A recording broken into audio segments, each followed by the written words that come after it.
Hello, everyone. I'm Natasha, your host for today. If you're new here, I'd love to tell you that we upload English learning videos every single day to help you speak more confidently and fluently in real life. In today's masterclass, you'll improve not only your English listening, but also your speaking and conversation skills through real-life English practice. Together, we'll go through natural daily English dialogues, useful expressions, and everyday vocabulary that will help you sound fluent and confident when you speak English in real situations. Whether you're talking with friends, chatting at work, or meeting new people, this lesson will guide you through how to respond naturally, how to continue a conversation smoothly, and how to express your thoughts clearly in English. By the end of this video, you'll be more comfortable speaking in everyday situations, and you'll start feeling that you're on your way to the advanced English level. Before we start the video, make sure to subscribe to the channel and press the bell icon so you never miss a new English learning lesson. So, take a deep breath, relax, and get ready to practice. Real English conversations with me. Let's begin.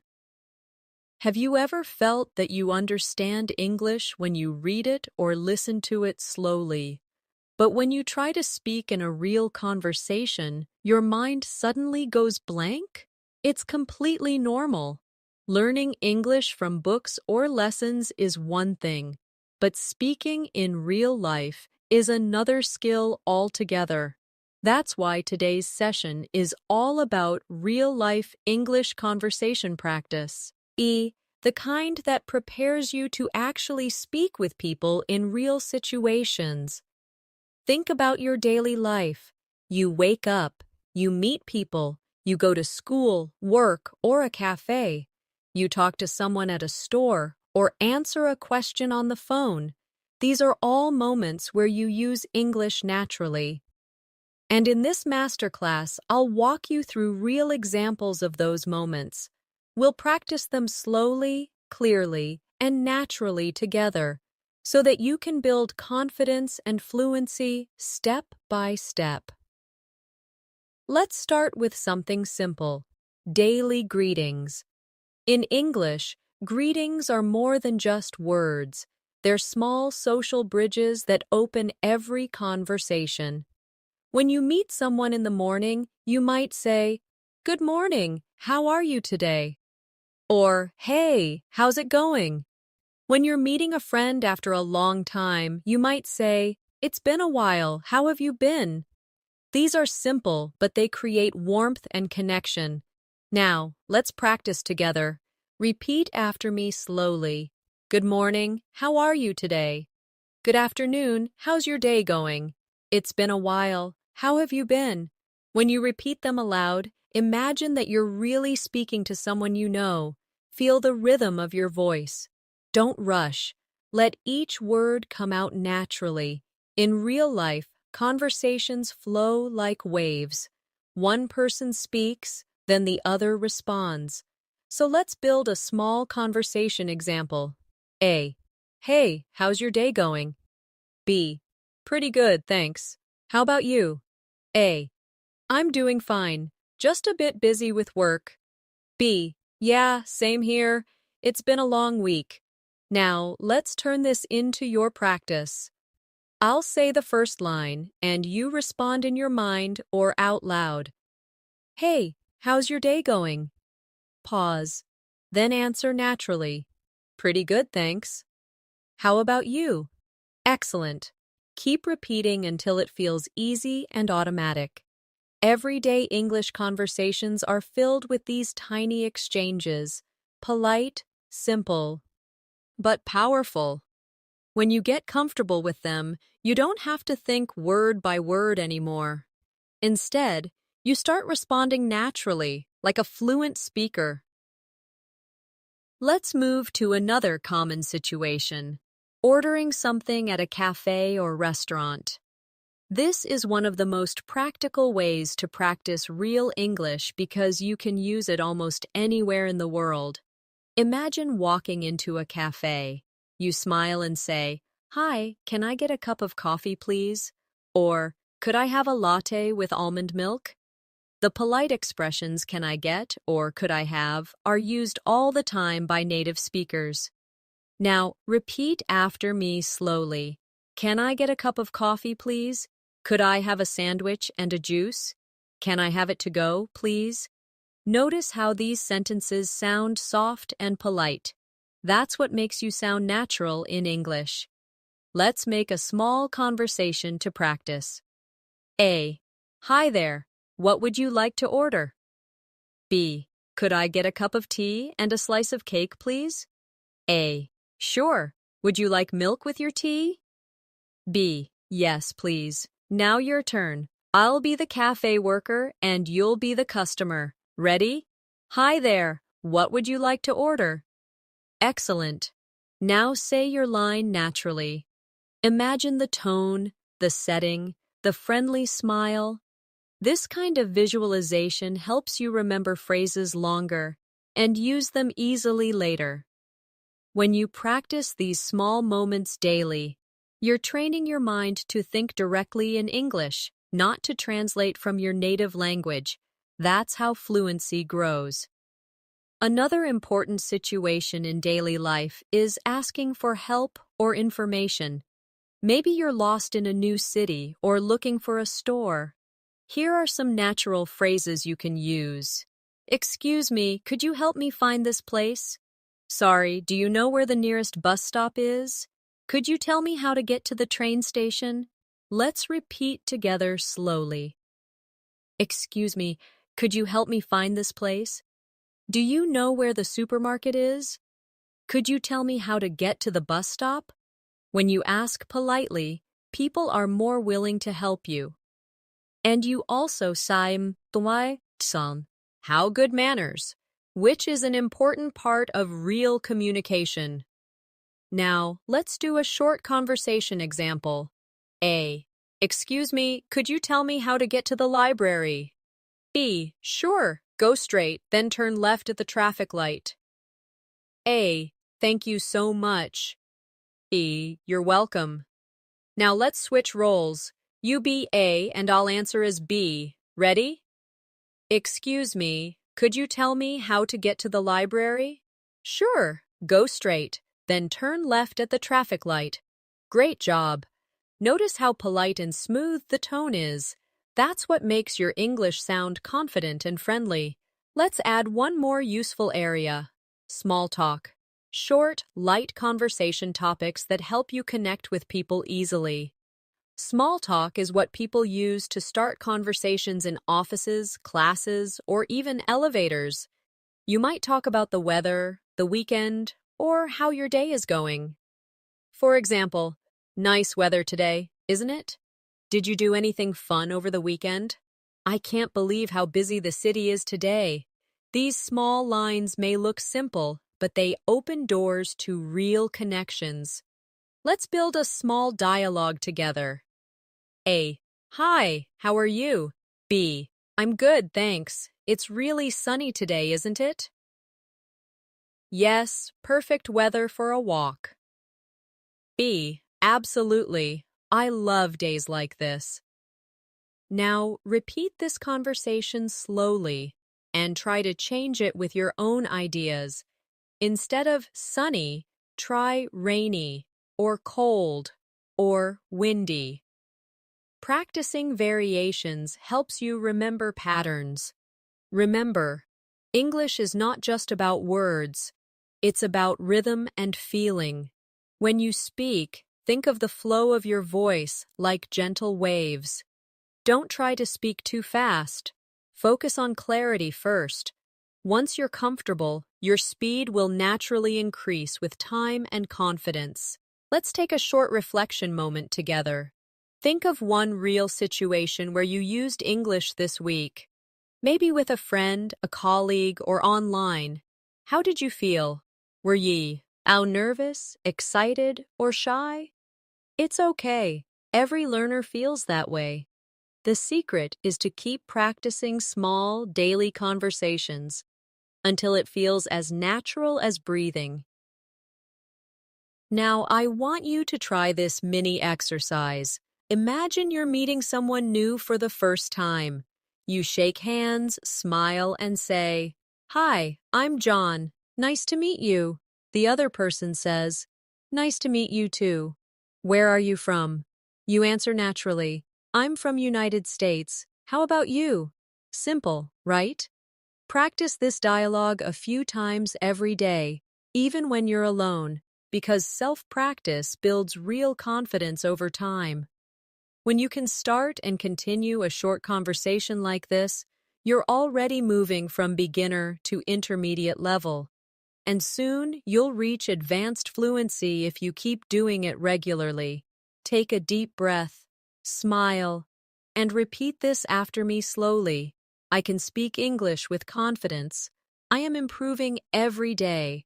I am becoming fluent step by step. When you begin practicing real English conversations, one of the best things you can do is imagine yourself in real-world scenes. Picture yourself standing in line at a cafe, or waiting for a bus, or talking to a colleague at work. The more real the situation feels in your mind, the easier it becomes to speak naturally. For example, you can imagine walking into a coffee shop on a quiet morning. The smell of roasted beans fills the air, and you smile at the barista and say, "Good morning, can I get a cappuccino, please?" The barista smiles back and asks, "Would you like it to go?" You respond, "Yes, please.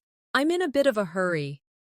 Just by visualizing this scene, you train your mind to think and respond automatically in English. Now, let's practice a few of those sentences together. Repeat after me slowly, feeling the rhythm of each phrase. "Good morning. Can I get a cappuccino, please?" "Yes, please. I'm in a bit of a hurry. Have a nice day." Every time you repeat simple real-life lines like these, you're building powerful memory connections between situations and words. Later, when you're in a moment in real life, your mind will find those words easily and naturally.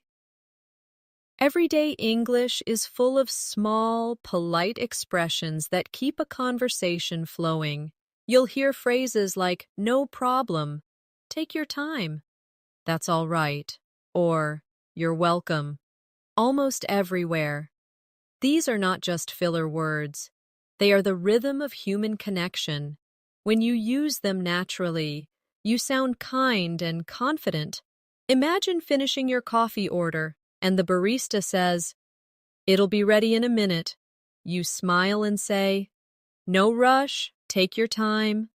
It's such a small phrase, but it makes a huge difference in how people feel around you. Let's move to another situation.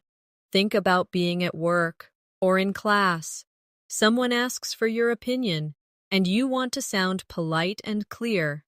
You could say, "I think that's a good idea," or, "In my opinion, we could try something different." Notice how phrases like, "I think," or, "In my opinion," soften your tone. They make you sound confident, but respectful. Let's practice. "I think that's a good idea." "In my opinion, we could try something different." "I agree with you completely." These are sentences you'll use in meetings, classrooms, and even friendly discussions. Sometimes, conversations don't go as planned. Maybe you don't understand what someone said. Don't worry. That's a perfect moment to practice natural clarification phrases. You can say, "Sorry, could you repeat that?" Or, "I didn't catch that. Could you say it again?" Or, even, "What do you mean by that?" These questions help you stay in the conversation. and show that you're actively listening. Practice them now. Sorry, could you repeat that? I didn't catch that. Could you say it again? What do you mean by that? The key is to keep your tone friendly and curious, not nervous or apologetic. Let's create another visualization. You're in a busy street, and someone asks you for directions. They say, "Excuse me, do you know where the post office is?" You smile and reply, "Sure, go straight and turn right at the traffic lights." It's a small exchange, but in that moment, you used real English naturally and confidently. You practiced listening, understanding, and responding quickly, exactly what builds fluency. Now imagine the roles reversed. You're the one asking for help. You say, "Excuse me, could you help me find the nearest ATM?" The person responds kindly, "Of course, it's just around the corner." You thank them with a smile and say, "Thank you so much." And they answer, "You're welcome." Each of these lines may seem simple, but together they create real conversation flow. Now, let's practice emotional expression. Real communication isn't only about asking and answering, it's also about sharing feelings. When you're happy, you might say, "I'm so glad to hear that," or "That's amazing." When something surprises you, you might react with, "Really? That's unbelievable." When something disappoints you, you could say, "Oh no, that's too bad." These short, emotional sentences give life to your speech. Repeat them with me. "I'm so glad to hear that." "Really, that's unbelievable." "Oh no, that's too bad." The tone of your voice is just as important as the words themselves. Practice saying them with genuine feeling. Imagine you really mean them. Many learners feel shy about making mistakes in conversation, but mistakes are not your enemy. They are your teachers. Each time you speak English, you're giving yourself the opportunity to grow. Think of a child learning to walk. They fall again and again, but they never give up. And eventually, they run freely. Language learning works the same way. Every small conversation, even if imperfect, brings you closer to fluency. So, next time you talk to someone and forget a word, just smile and use another one. Say something like, "What's the word for?" Or, "I can't remember the exact word, but it's like." This is how real speakers communicate. They find ways to keep talking. Now let's do a mini practice together. Imagine you're at a store buying clothes. The shop assistant smiles and asks if you need help. You respond, "Yes, please, I'm looking for a blue jacket." The assistant shows you one and asks, "Would you like to try it on?" You smile and say, "Sure, where's the fitting room?" After trying it on, you say, "It fits perfectly. I'll take it, please." You've just completed an entire conversation that exists in real life. Practicing this mentally helps your brain connect English to daily experiences. Now picture another moment, meeting a new friend. You start by saying, "Hi, I'm Natasha. It's nice to meet you." They reply, "Nice to meet you too. Where are you from?" You smile and answer, "I'm from Pakistan. How about you?" Then you continue, "Do you live nearby?"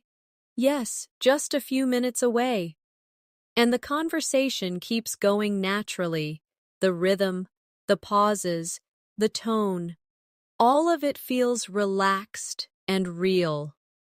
When you practice conversations like these daily, something magical happens. You stop thinking word by word and start thinking in ideas. Instead of translating, You begin expressing yourself. You feel the message first, and the English words follow naturally. That's the secret to reaching advanced fluency, when your thoughts flow directly into English without effort. Now, let's focus on a short daily routine practice. Imagine it's morning. You wake up, stretch, and say to yourself, "It's a beautiful day. Let's make it productive." You walk to the kitchen and say, "Time for some coffee." You look outside and whisper, "The weather looks nice today." You're not talking to anyone, but you're using English in your mind. That's one of the most powerful techniques for fluency, talking to yourself throughout the day in English.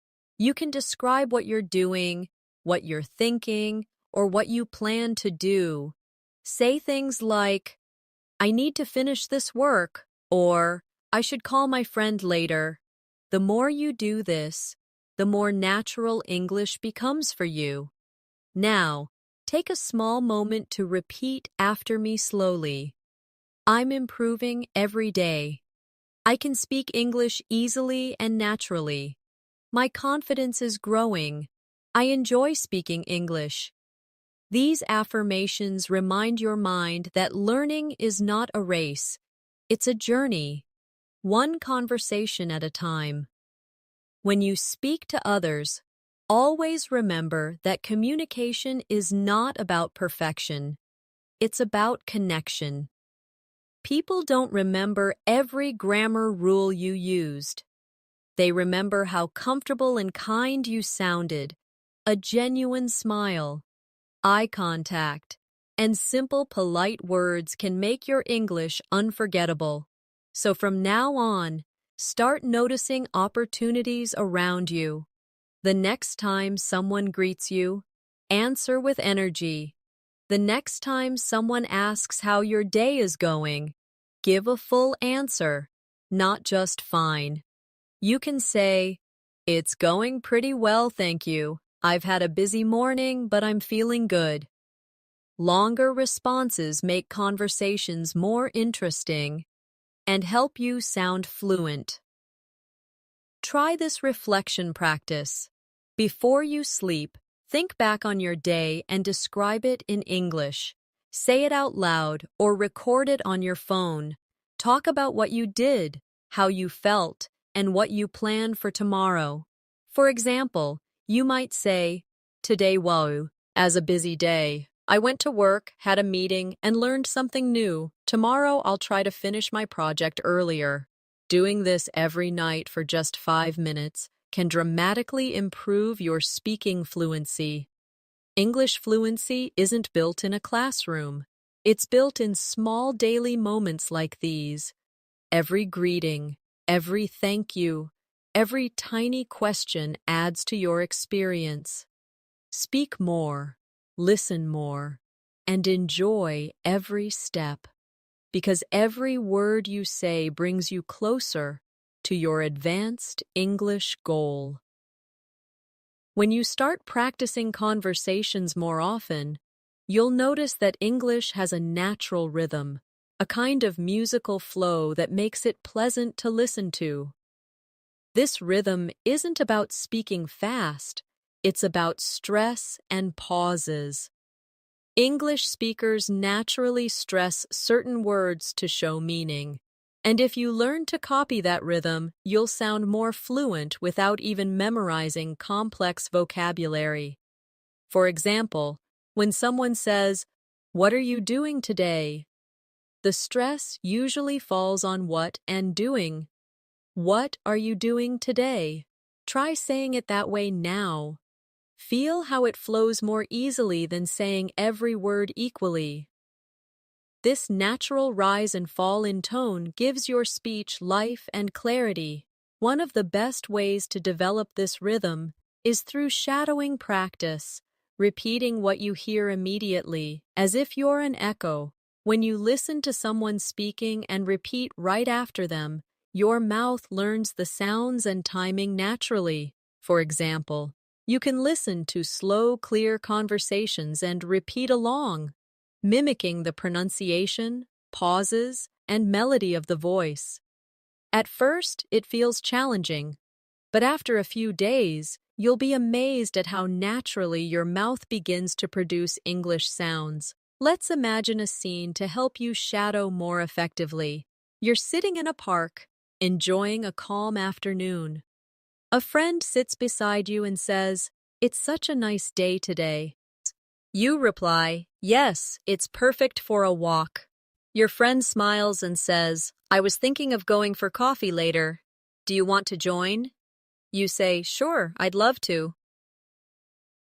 This short, simple scene contains real English flow, natural questions, polite answers, friendly tone.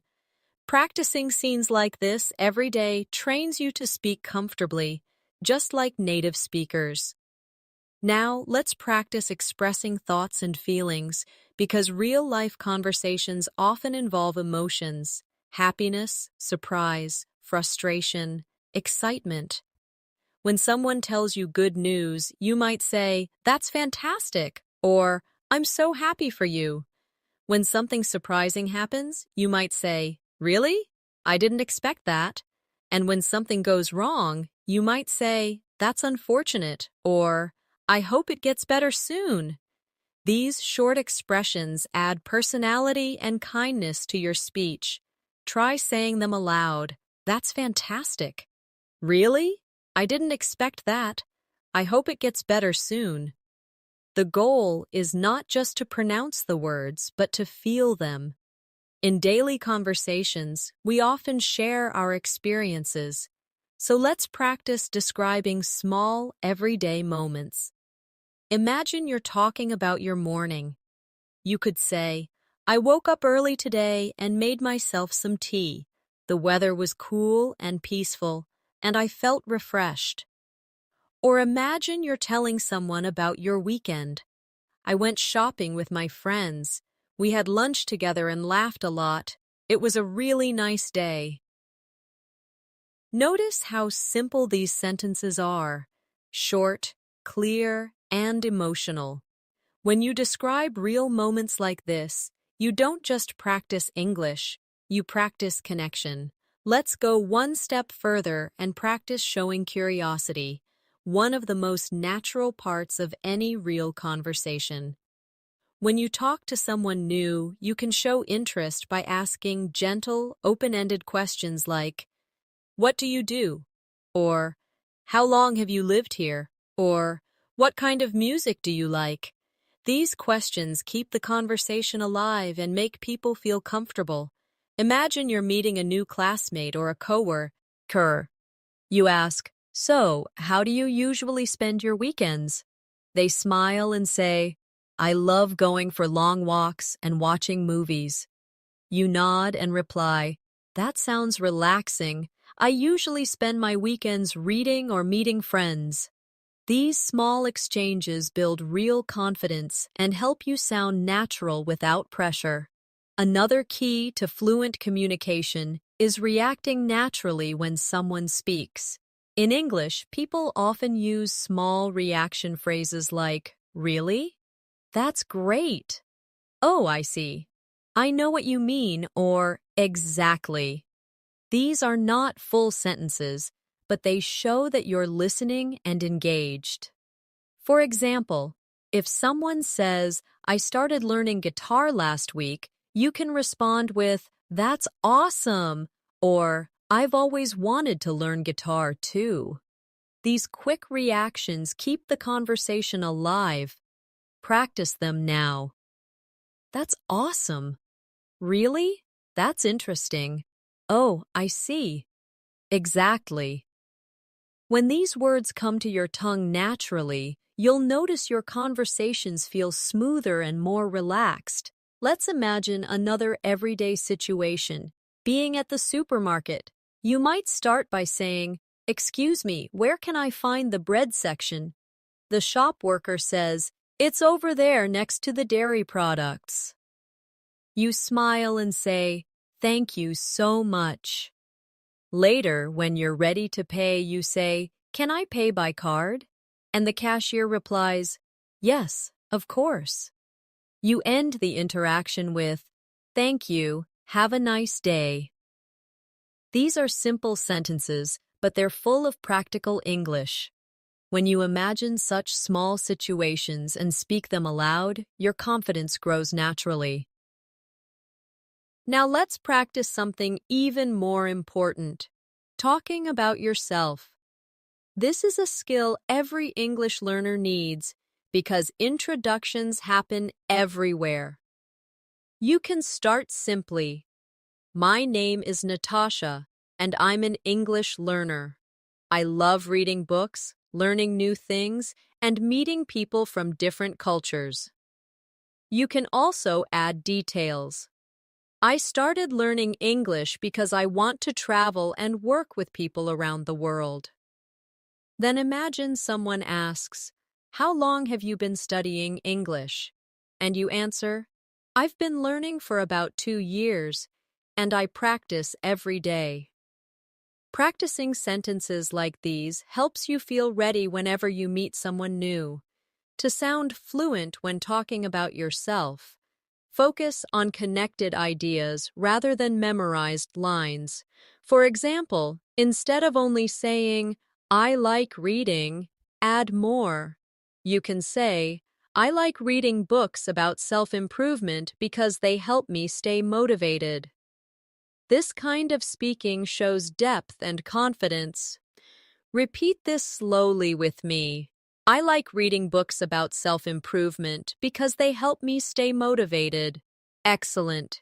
Every time you add a reason, your English becomes more natural. One common challenge for many learners is hesitation. You might start a sentence and stop midway because you're unsure of a word. Don't worry about that. Native speakers also pause all the time. The key is to use natural fillers instead of silence. Phrases like, "let me think," "well," "you know," and "actually" help you sound fluent even while you're thinking. For example, if someone asks, "What do you like about your job?" you can say, "Well, I really enjoy meeting new people and learning new things." Notice how "well" gives you a small pause to think. It's not about rushing, it's about speaking smoothly.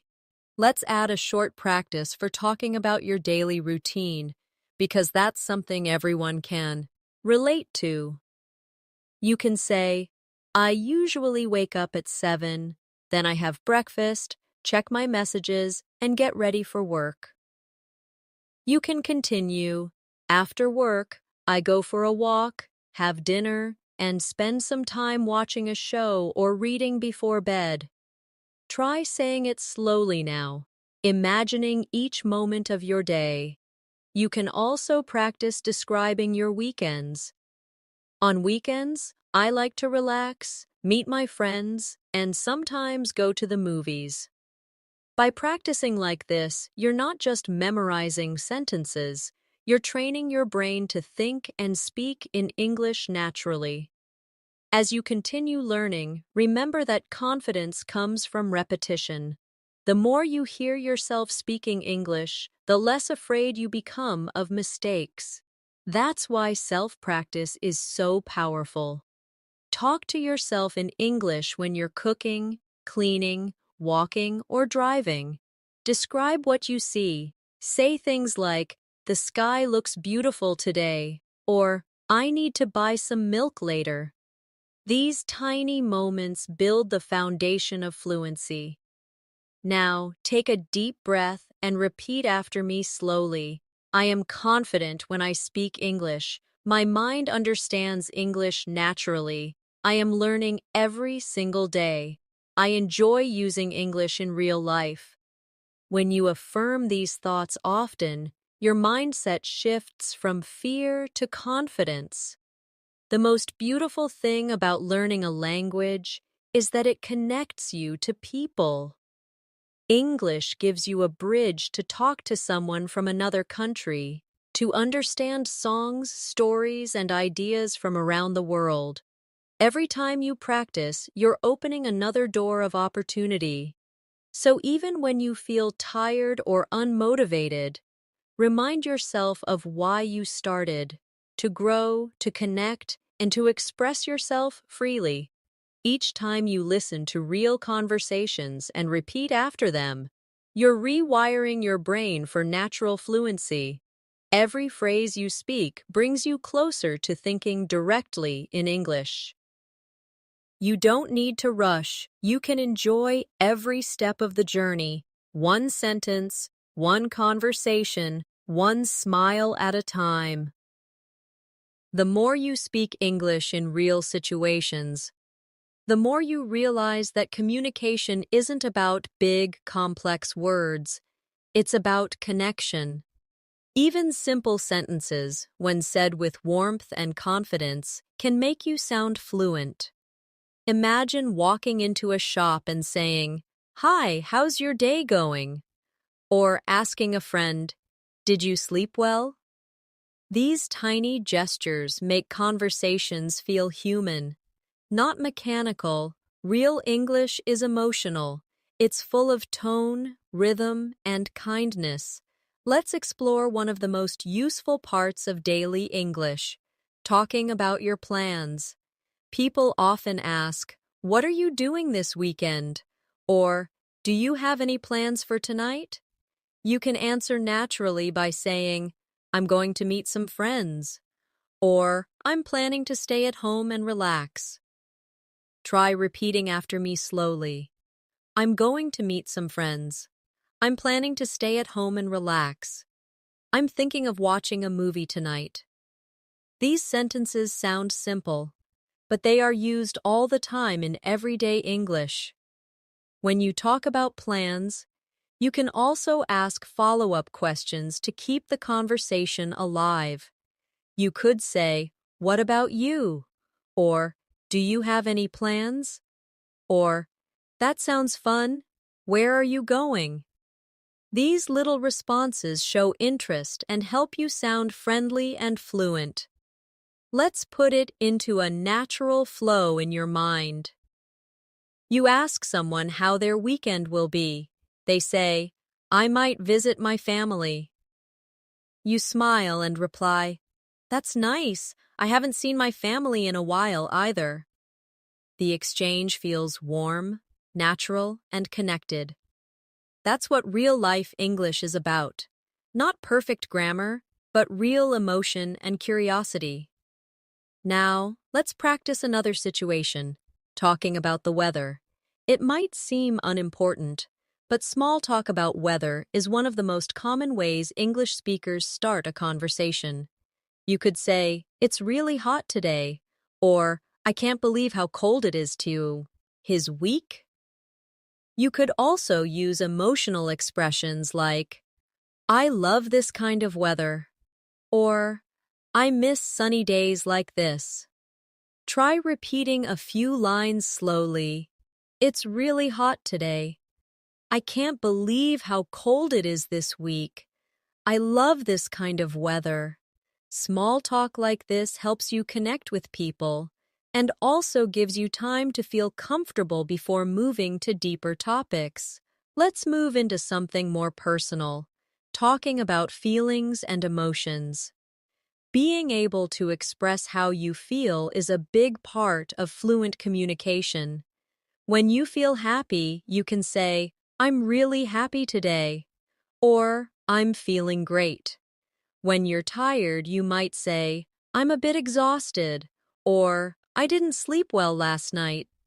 When something bothers you, you can say, "I'm a little stressed," or "I feel a bit nervous." Saying how you feel makes conversations more honest and human. Let's practice this gently together. "I'm feeling happy today." "I'm a little tired, but I'm okay." "I'm so excited about tomorrow." "I feel calm and peaceful right now." You can also ask others about their feelings. Try saying, "How are you feeling today?" Or, "Are you doing all right?" Or, "You seem happy. What happened?" These kinds of questions show that you care and that you're present in the moment. Remember, fluent communication is about both speaking and listening. Now let's imagine you're talking with a friend about your day. You could say something like, "Today was a long day, but I learned a lot." Or maybe, "I had a busy morning, but I'm glad it's finally over." Then you might ask your friend, "How was your day?" And they might reply, "It was good, but I'm tired." These simple exchanges create real bonds and give you more confidence to express yourself. Let's focus on expressing opinions, because it's an important skill in real conversations. You can start with phrases like, "I think," or "in my opinion," or these help you share your thoughts politely. For example, "I think learning English through conversations is the best way." Or, "In my opinion, daily practice is more helpful than memorizing rules." You can also agree or disagree politely by saying, "I agree with you," or "I see your point, but I think differently." Practice these slowly now. "I think that's true." "In my opinion, daily practice is important." "I see your point, but I think differently." Learning to express opinions politely helps you sound mature and fluent. Instead of short answers like yes or no, try expanding a little. For example, when someone asks, "Do you like reading?"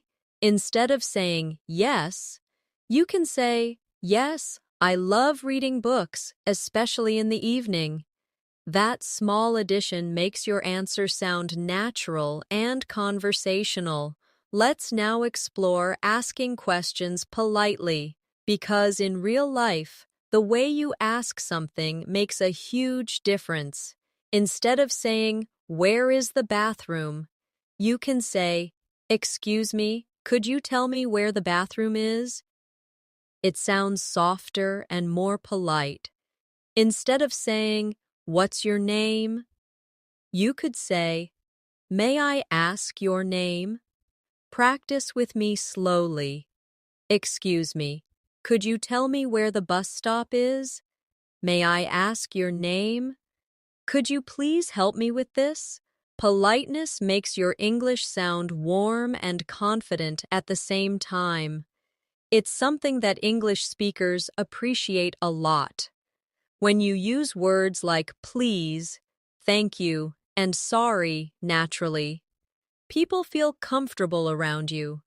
Let's practice a few quick sentences. Please take your time. Thank you for your help. I'm sorry about that. You're welcome.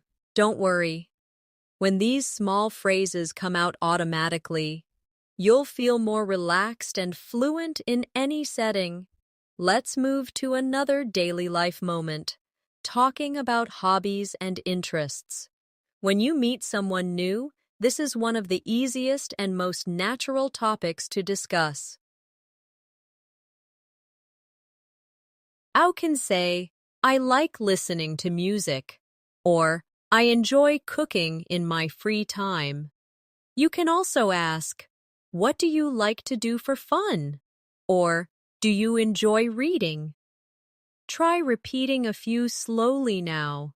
"I like listening to music." "I enjoy cooking in my free time." "What do you like to do for fun?" These small questions help you build friendly and open conversations. Imagine you're talking with someone who says, "I love watching movies." You can respond naturally with, "Really? What kind of movies do you like?" They say, "Mostly comedies." You smile and say, "Same here. I love funny movies." See how natural that flow feels?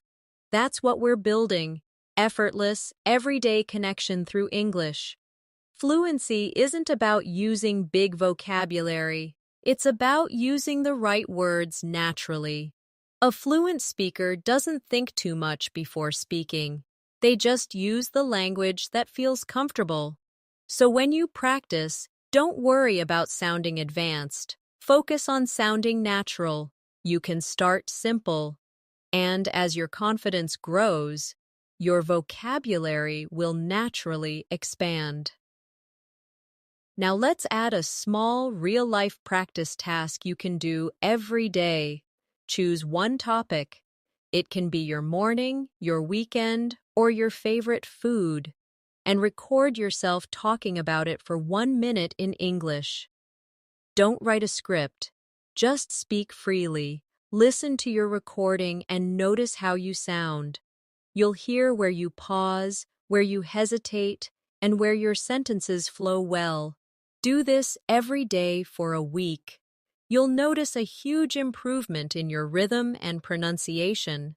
Also, when you listen to English speakers, in movies, podcasts, or conversations, pay attention to their tone and intonation.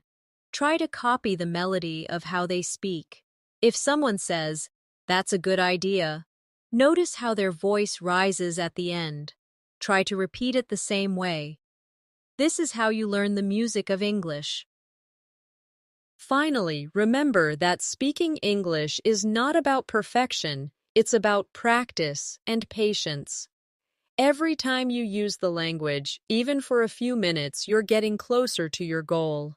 You're training your brain to think, feel, and respond in English. So take a deep breath, smile, and tell yourself, "I'm doing great. I'm improving every day," because you are, every single time you practice.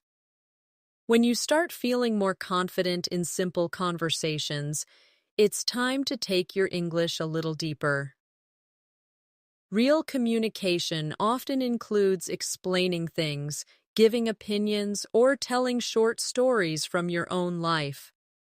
Storytelling is one of the best ways to practice English naturally, because it combines memory, emotion, and vocabulary all together. Let's imagine you're talking with a friend who asks how your week has been. Instead of answering with one sentence, expand your answer into a short story. You could say, "It's been quite busy, actually. I had a few deadlines at work, but I managed to finish everything on time. Yesterday, I went out with a friend for dinner, and it was really nice to relax after a long week." Simple stories like this make your English sound real, not robotic. Try repeating slowly, imagining you're sharing this moment with someone close to you. Storytelling also helps you practice verb tenses naturally. You don't have to think about grammar rules when you're telling something real. Your mind picks the patterns automatically. For example, when you say, "I woke up early, then I went to the gym, and later I met my friend," you're already practicing past tense fluently. Try creating your own short story about yesterday. It can be about your morning, your evening, or something funny that happened. Speak it aloud, even if no one is listening. Your voice is your best teacher. Now, let's talk about confidence in conversations. Many learners know word as but freeze when it's time to speak. The fear usually comes from overthinking, from worrying about mistakes or forgetting a word. But here's the truth. No one expects you to be perfect. Most native speakers love it when someone tries to speak their language. If you forget a word, just describe it. For example, if you can't remember the word umbrella, you can say, "the thing you use when it rains."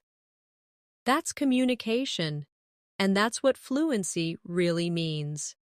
Here's something powerful you can do to grow faster. Every time you learn a new phrase, don't just repeat it. Imagine using it. Picture a real scene where you would say that phrase. For example, if you learn, "Could you give me a hand?" Imagine yourself asking a coworker for help carrying something heavy. Visualization makes learning stronger and more emotional, and emotion helps memory stick. Sometimes, you'll meet people who speak very fast. Instead of panicking, train yourself to focus on the main ideas, not every word.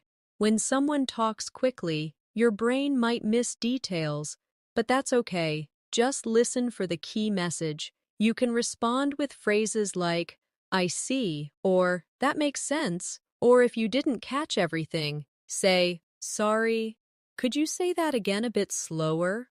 Native speakers use repetition all the time, and it's completely normal to ask for it. Let's shift into another realistic setting, chatting with coworkers or classmates. Imagine you're taking a short break and someone asks, how's your day going? You smile and say, pretty good, just busy as always. They laugh and say, same here. You reply, can't wait for the weekend. That's it. 3 short lines that build connection. You don't need long speeches. You need real rhythm. Now say those sentences aloud with natural pauses and energy. Pretty good, just busy as always. Same here, can't wait for the weekend. Let's practice another topic. Talking about habits and routines. You can say, I usually start my day with a cup of tea, or I like to take a short walk after dinner. These habits show personality. You can also talk about things you want to change. I'm trying to exercise more, or I'm learning to cook new recipes. Real conversation often includes these small personal updates. They make people curious and open more questions. Now, let's add an important skill, giving compliments and responding to them. Compliments make communication kind and warm. You can say, you look great today, or I love your accent, or that's a nice idea. When someone compliments you, you can reply with, thank you, that's very kind of you, or simply, thanks, I appreciate it. Practicing both giving and receiving compliments helps you sound confident and polite at the same time. Another everyday skill is offering help. When you notice someone struggling, you can say, do you need a hand? Or, can I help you with that? Or, would you like me to explain it? Offering help creates connection, and it's an excellent opportunity to use polite English. If someone helps you, respond with, thank you so much, or, that was really helpful. These phrases show gratitude and make your English warmer. Let's take a quiet moment to practice relaxed pronunciation. Sometimes learners try to pronounce every word perfectly, but natural English connects words together. For example, instead of saying, how are you, native speakers say, how are you, or how ya. It's softer, smoother, and faster. Try it now. How are you? How are you? How ya? Don't worry about sounding exactly like a native speaker. Focus on smoothness, not speed. Now imagine a friendly scene at a park. You meet someone walking their dog and you say, that's a cute dog. What's its name? The person smiles and says, thank you, her. Name's Bella. You reply, she's adorable. Just like that. You've created a full mini conversation that could happen anywhere in the world. Simple, real, and meaningful. When you want to make your English sound more advanced, focus on linking ideas together. Instead of separate sentences, use small connectors like so, because, actually, or by the way. For example, I love traveling because it helps me learn about new cultures. Or, I'm tired, so I think I'll stay home tonight. Or, by the way, have you tried that new cafe downtown? These connectors make your speech sound fluent and continuous. Practice a few now. I love learning English because it helps me meet new people. I'm tired, so I'll relax tonight. By the way, have you seen that movie? Excellent. Feel how naturally the sentences join together. Now let's practice describing things. Another real skill you'll use often. Imagine someone asks you about your city. You can say, it's a busy city with lots of markets and restaurants. Or, It's peaceful and surrounded by mountains.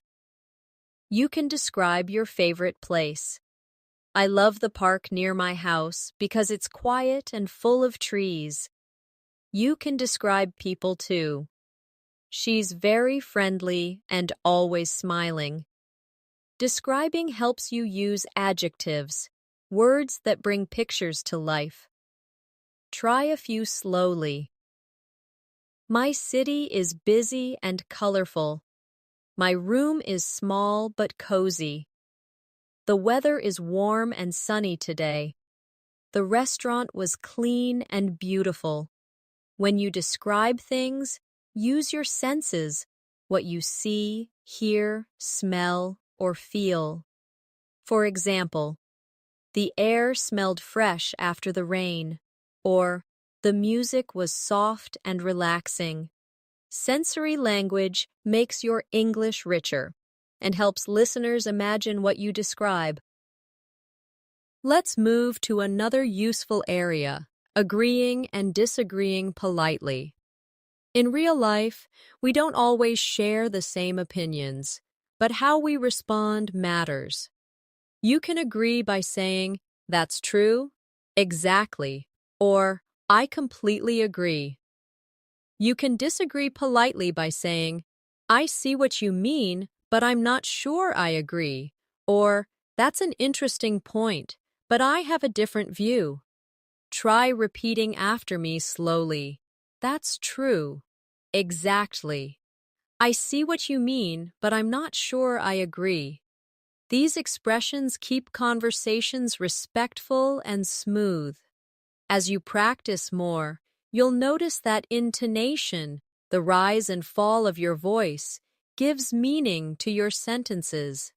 When you ask a question, your tone rises at the end. "Would you like some coffee?" When you make a statement, your tone falls. "I'd love some coffee."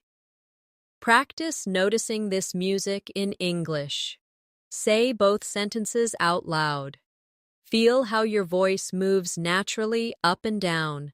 That's how English sounds alive. Now take a gentle pause with me. Close your eyes for a moment and think about your journey so far. You've practiced greetings, emotions, questions, and daily habits.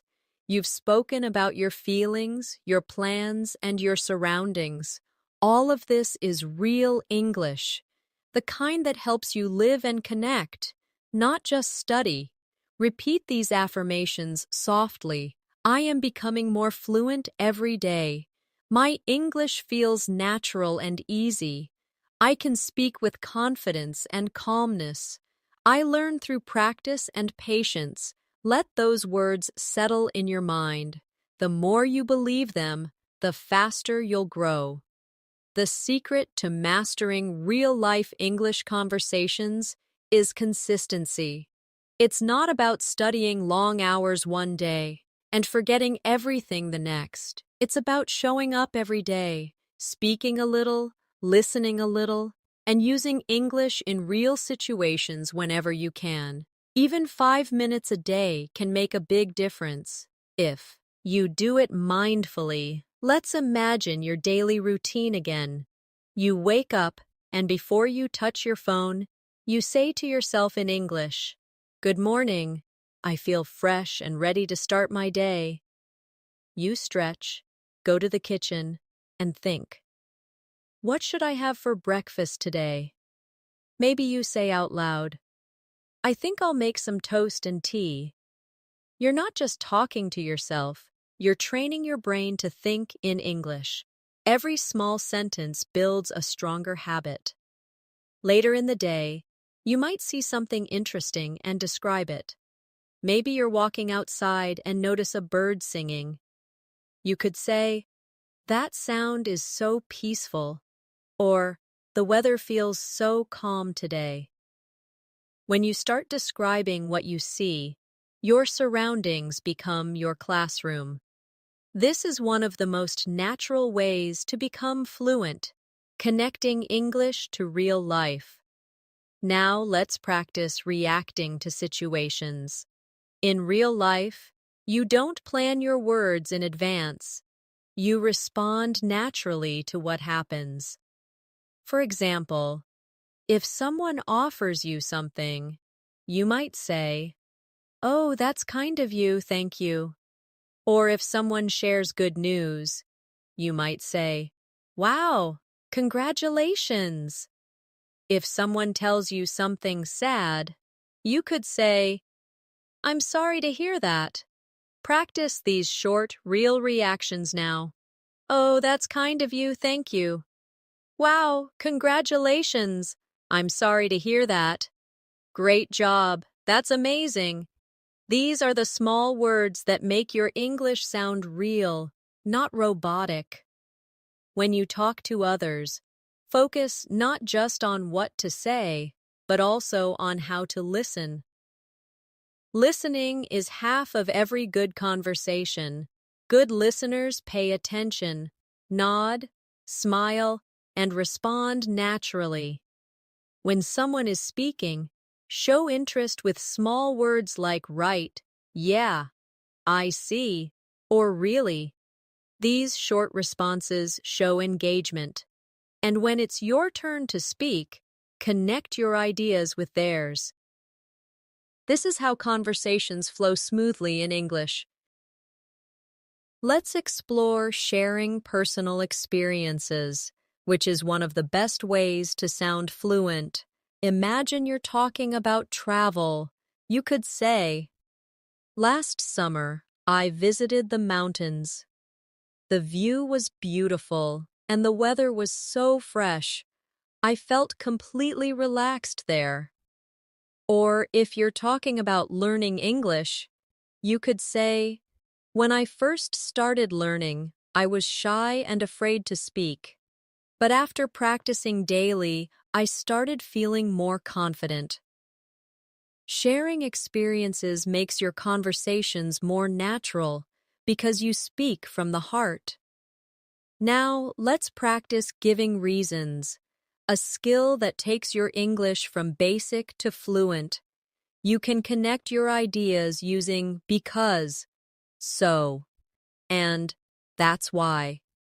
For example, I like learning English because it helps me meet new people. Or, I always drink tea in the morning because it helps me feel calm. You can also say, I started exercising regularly, and that's why I feel healthier now. Repeat these examples slowly. I like learning English because it helps me meet new people. I drink tea in the morning because it helps me feel calm. That's why I feel healthier now. Every time you use reasons naturally, your English becomes more connected and intelligent. One common real-life moment we all face is making small decisions. You might say, "I think I'll stay home tonight," or "I guess I'll take the bus instead." You can also express uncertainty politely. "I'm not sure yet. Maybe I'll decide later." These small phrases make your speech more flexible. They show that you can express your thoughts naturally, just like native speakers. Try saying them with me. "I think I'll stay home tonight." "I guess I'll take the bus instead." "I'm not sure yet. Maybe I'll decide later." Now let's move into expressing likes and dislikes. Another everyday conversation skill. You can say, "I really like spicy food," or "I don't like crowded places."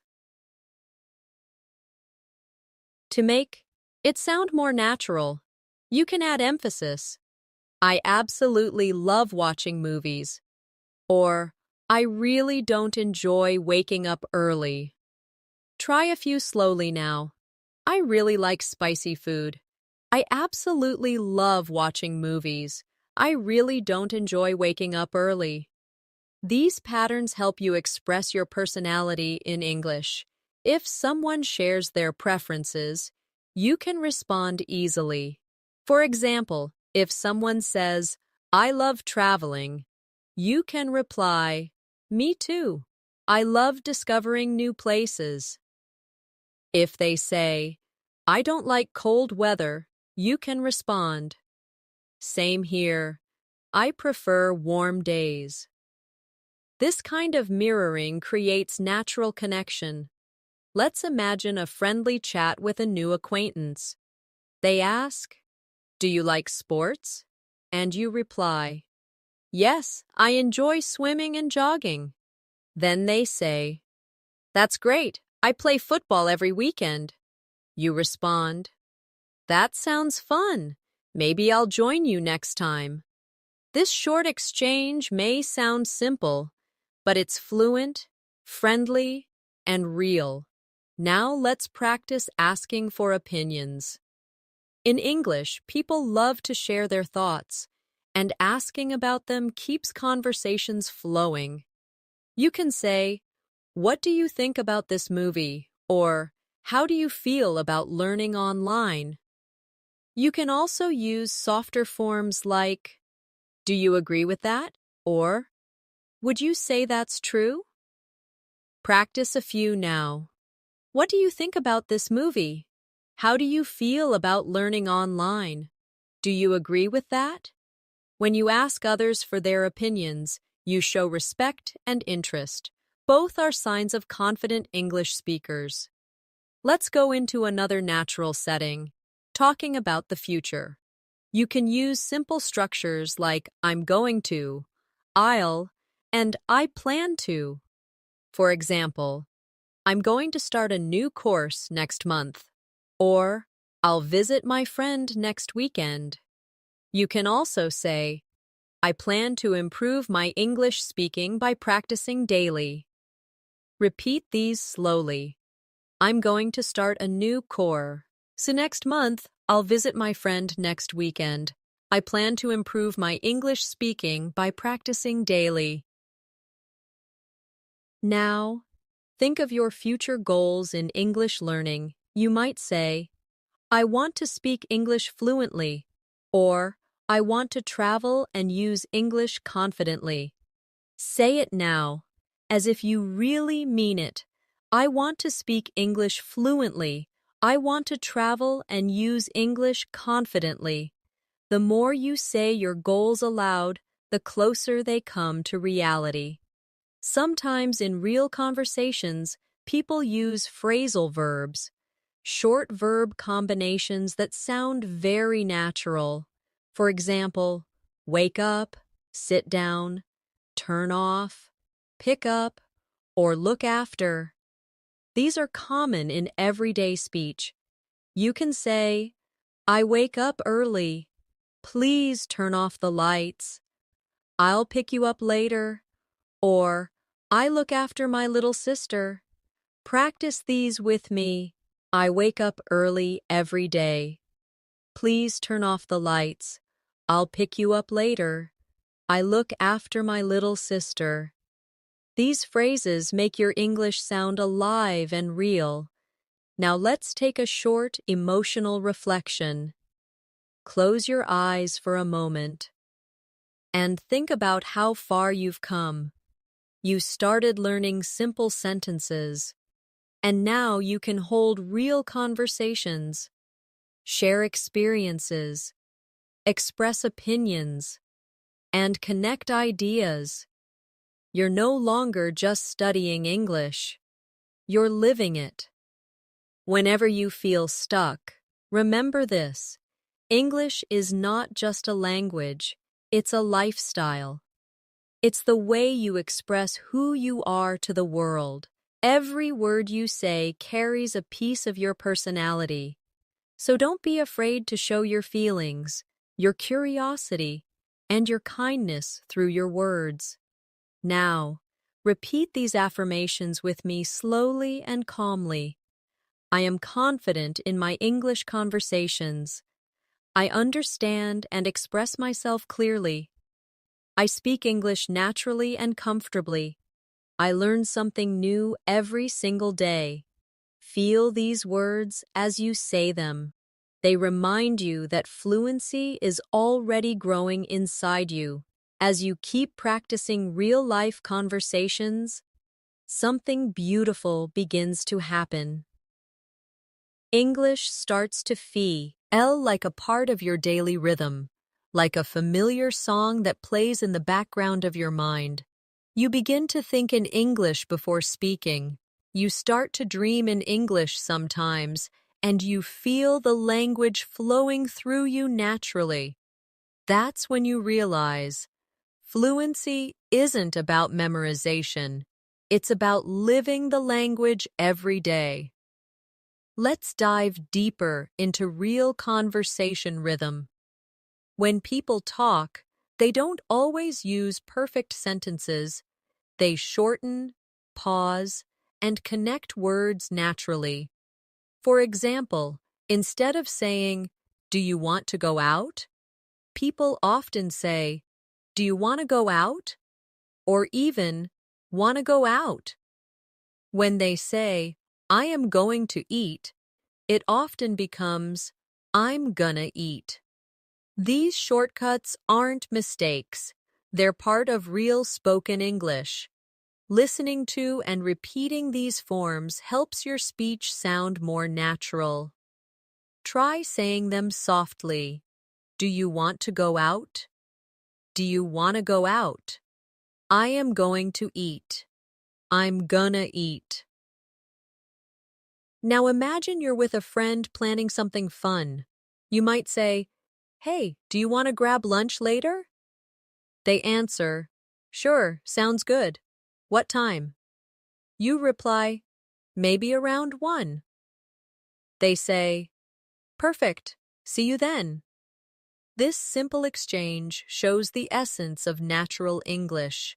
Short, friendly, rhythmic, no fancy grammar, just real connection. Practice speaking such exchanges aloud. Let them flow easily from your tongue. Real-life fluency also means knowing how to handle unexpected moments. Maybe someone asks you a question and you're not sure how to answer. Instead of freezing, use soft fillers. You can say, let me think," or "That's a good question," or "I'm not sure, but maybe." These little phrases give your mind time to form a response and make your speech sound thoughtful, not hesitant. Practice them with me now. Let me think. That's a good question. I'm not sure, but maybe. Let's practice talking about the past, because daily conversations often involve stories and memories. You can say, "When I was a child, I loved playing outside," or "Last year, I started learning English seriously." You can also share small experiences like, "Yesterday, I watched a movie and it made me laugh so much." Try saying these softly, picturing the memory as you speak. When you talk about the past, try to feel it. Your emotion makes the sentence sound more real. Sometimes you'll want to describe a series of actions. You can say, "I woke up, took a shower, had breakfast, and left for work." You can also describe emotions with your story. "I felt nervous before the meeting, but afterward, I felt proud." When you speak about real experiences, don't rush. Pause and feel the rhythm of your sentences. Every pause adds clarity and confidence. Now let's talk about connecting with people emotionally in conversations. English isn't just about words, it's about how those words make others feel. When someone shares something happy, celebrate with them. Say things like, "That's wonderful," or "I'm so happy for you." When someone shares something sad, show empathy. Say, "That must be hard," or "I understand how you feel." The ability to show emotion through language is what separates a fluent speaker from a memorized one. Let's imagine a short emotional exchange. A friend says they got a new job, and you smile and say, "Wow, that's amazing! Congratulations!" They reply, "Thank you. I was really nervous about the interview." You respond warmly, "I can imagine. I'm so proud of you." Simple words, full of emotion. This is real English. It's alive, gentle, and human. Now let's move to making suggestions, something you'll often do in real life. You can say, "Why don't we go for a walk?" Or, "How about meeting tomorrow?" Or, "Let's watch a movie together." These are friendly, natural ways to make plans. You can also respond to suggestions with, "Sure, that sounds great," or "Maybe another time." Practice these softly. Why don't we go for a walk? How about meeting tomorrow? Sure, that sounds great. Maybe another time. Sometimes conversations involve giving advice, another essential skill. You might say, "You should take a break," or "Maybe you could try studying in the morning." To make advice sound polite, use softeners like maybe or you could. Instead of "do this," you say, "Maybe you could try this." That's how native speakers keep their tone gentle and supportive. Practice these now. You should take a break. Maybe you could try studying in the morning. I think it might help if you relax for a while. Now let's add a beautiful skill. Encouragement. Real-life English isn't only about information. It's about emotion and motivation. Imagine a friend feeling discouraged about learning English. You can say, "Don't worry, you're doing great." Or, "Everyone makes mistakes at first." Or, "You'll get better with practice." Try repeating these slowly. "Don't worry, you're doing great." "Everyone makes mistakes at first." "You'll get better with practice." Encouragement brings kindness into communication, and that kindness also helps you connect deeply with others. Let's step into another useful context. Talking about time. You might say, "I wake up early every day," or "I'll call you later," or "It's been a long time since we met." You can also express time naturally with words like recently, lately, soon, and for a while. Try these softly. "I've been busy lately." "I'll see you soon." "It's been a while since we talked." These expressions appear in daily English constantly and make your speech sound genuine. Now let's talk about apologizing and responding to apologies, because this is something we all need in real life. You can say, "I'm sorry I'm late," or "Sorry for the confusion," or "I didn't mean to upset you." When someone apologizes, you can reply kindly, "That's okay," or "Don't worry about it," or "It happens." Practice these softly now. "I'm sorry I'm late."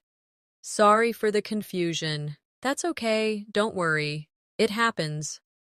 Politeness builds trust in every conversation. Sometimes we need to end conversations naturally. Instead of suddenly walking away, you can say, "It was nice talking to you," or "I should get going now, but let's talk again soon." These phrases make your exits friendly and smooth. Try them. "It was nice talking to you. I should get going now, but let's talk again soon. See you later. Take care." Ending gracefully is as important as beginning confidently. Now let's imagine a daily scenario at work or school. You're in the hallway and someone asks, "How's everything going?" You smile and say, "Pretty good, just finishing up some work." They respond, "Nice, keep it up." You say, "Thanks, see you later." These simple moments happen every day, and when you handle them naturally, your English becomes effortless. Let's add another layer. Talking about progress and goals. You can say, "I'm improving slowly," or "I'm working on my pronunciation," or "I've started practicing English every evening." These show dedication and self-awareness. Try them with me. "I'm improving slowly but surely." "I'm working on my pronunciation." I've started practicing English every evening. Saying these aloud reminds you that learning is a journey, not a race. Now, take a quiet moment, breathe deeply, and remind yourself that you are doing something powerful. You're not only learning words, you're building confidence, courage, and communication. Every practice session, every repeated phrase, every moment you speak out loud is transforming you into a fluent speaker. Whenever you doubt yourself, think about this. Every native speaker once learned their first words too. No one is born fluent. Everyone learns, step by step, word by word, just like you. So be patient with yourself. Every time you speak English, even if it's not perfect, you're one step closer to mastery. Repeat these affirmations slowly, feeling every word as truth. I am confident when I speak. I communicate clearly and calmly. My English sounds natural and fluent. I am proud of my progress every day. I believe in myself. As you keep growing in your English journey, you'll notice that fluency isn't about speaking quickly. It's about speaking comfortably. The best English speakers don't rush. They breathe between their words. They express emotion, and they take time to think. When you speak slowly and clearly, you give yourself space to sound natural. Confidence isn't fast. Confidence is calm. Think about your favorite speakers or actors in English. They don't speak in a hurry. They use pauses. They use tone. And they connect emotionally. You can do the same. Every time you practice, pay attention not just to what you say, but how you say it. The energy behind your words is what people remember. Let's practice this together. Say these short lines slowly and clearly, with gentle rhythm. I'm happy to see you. That sounds amazing. I completely understand. Take your time. Don't worry, it's okay. Feel how soft and natural those words sound when you let your voice flow instead of forcing it. Now imagine yourself in a friendly conversation. Someone tells you about a problem they're facing. Maybe they say, I've been really busy and stressed lately. You could respond with warmth and understanding. You might say, I get that. Life can be overwhelming sometimes. Or, I know how you feel. It's been the same for me lately. When you respond with empathy, your words create comfort. Fluency is not just about grammar, it's about connection. Let's practice a few real emotional lines together. I know how that feels. That must be hard for you. I completely understand. I'm here for you if you need someone to talk to. These are sentences that bring people closer, and when you use them naturally, your English begins to feel alive with emotion and kindness. Real-life English is also about flexibility, sometimes formal, sometimes casual. The way you speak to your friend is different from how you speak in a meeting. For example, with a friend you might say, "Hey, what's up?" or "How's it going?" But in a formal setting, you might say, "Good morning, how are you today?" or "It's nice to see you." Both are correct. It depends on the situation. Practicing both tones helps you adapt easily. Let's go through some examples softly. For casual situations, "Hey, how's it going? Long time no see? What have you been up to?" And for formal ones, "Good afternoon, it's a pleasure to meet you. I hope you're doing well. Thank you for your time." Learning to adjust your tone shows emotional intelligence and confidence. Another way to sound natural in English is to use softening phrases. These make your speech polite and friendly. Instead of saying, "Give me that," you can say, "Could you please give me that?" Instead of, "I want this," say, "I'd like this, please." Instead of, "Tell me the time," say, "Could you tell me what time it is?" Try these now. Could you please give me that? I'd like this, please. Could you tell me what time it is? Soft, respectful language is powerful. It leaves a beautiful impression. Now imagine you're traveling and need help. You could say, "Excuse me, could you help me find the train station?" The person points the way and you smile and say, "Thank you so much. I really appreciate it." See how polite and natural that sounds? That's exactly what makes your English feel real and confident. Let's move on to another important skill, describing problems. Sometimes things go wrong and you need to explain what's happening. You can say, "My phone isn't working properly," or "I think there's a mistake on this bill," or "I'm having trouble connecting to the internet." Practice these softly now. "My phone isn't working properly. I think there's a mistake on this bill. I'm having trouble connecting to the internet."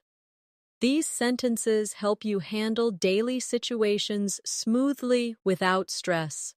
When someone helps you, it's important to show gratitude.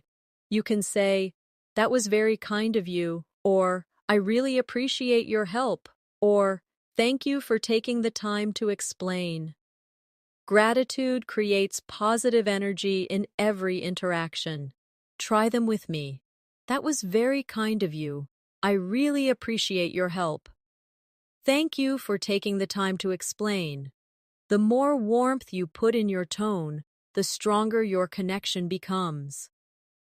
Now let's focus on making conversations longer, a key skill for fluency.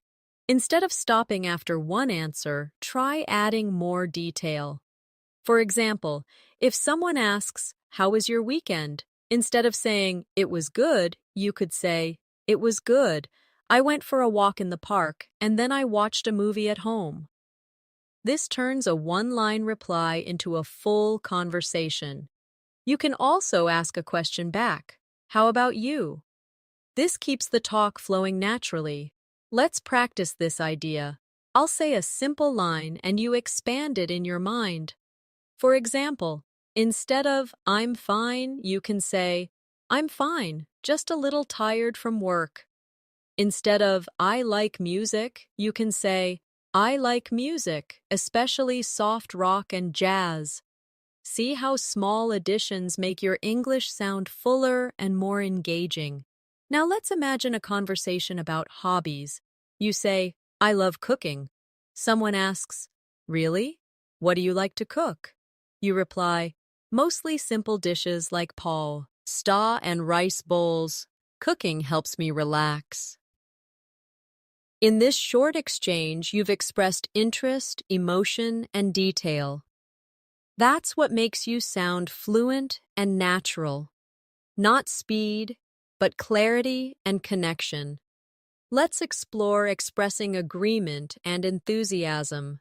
When you agree with someone, you can say, "Exactly," or "That's so true," or "I feel the same way."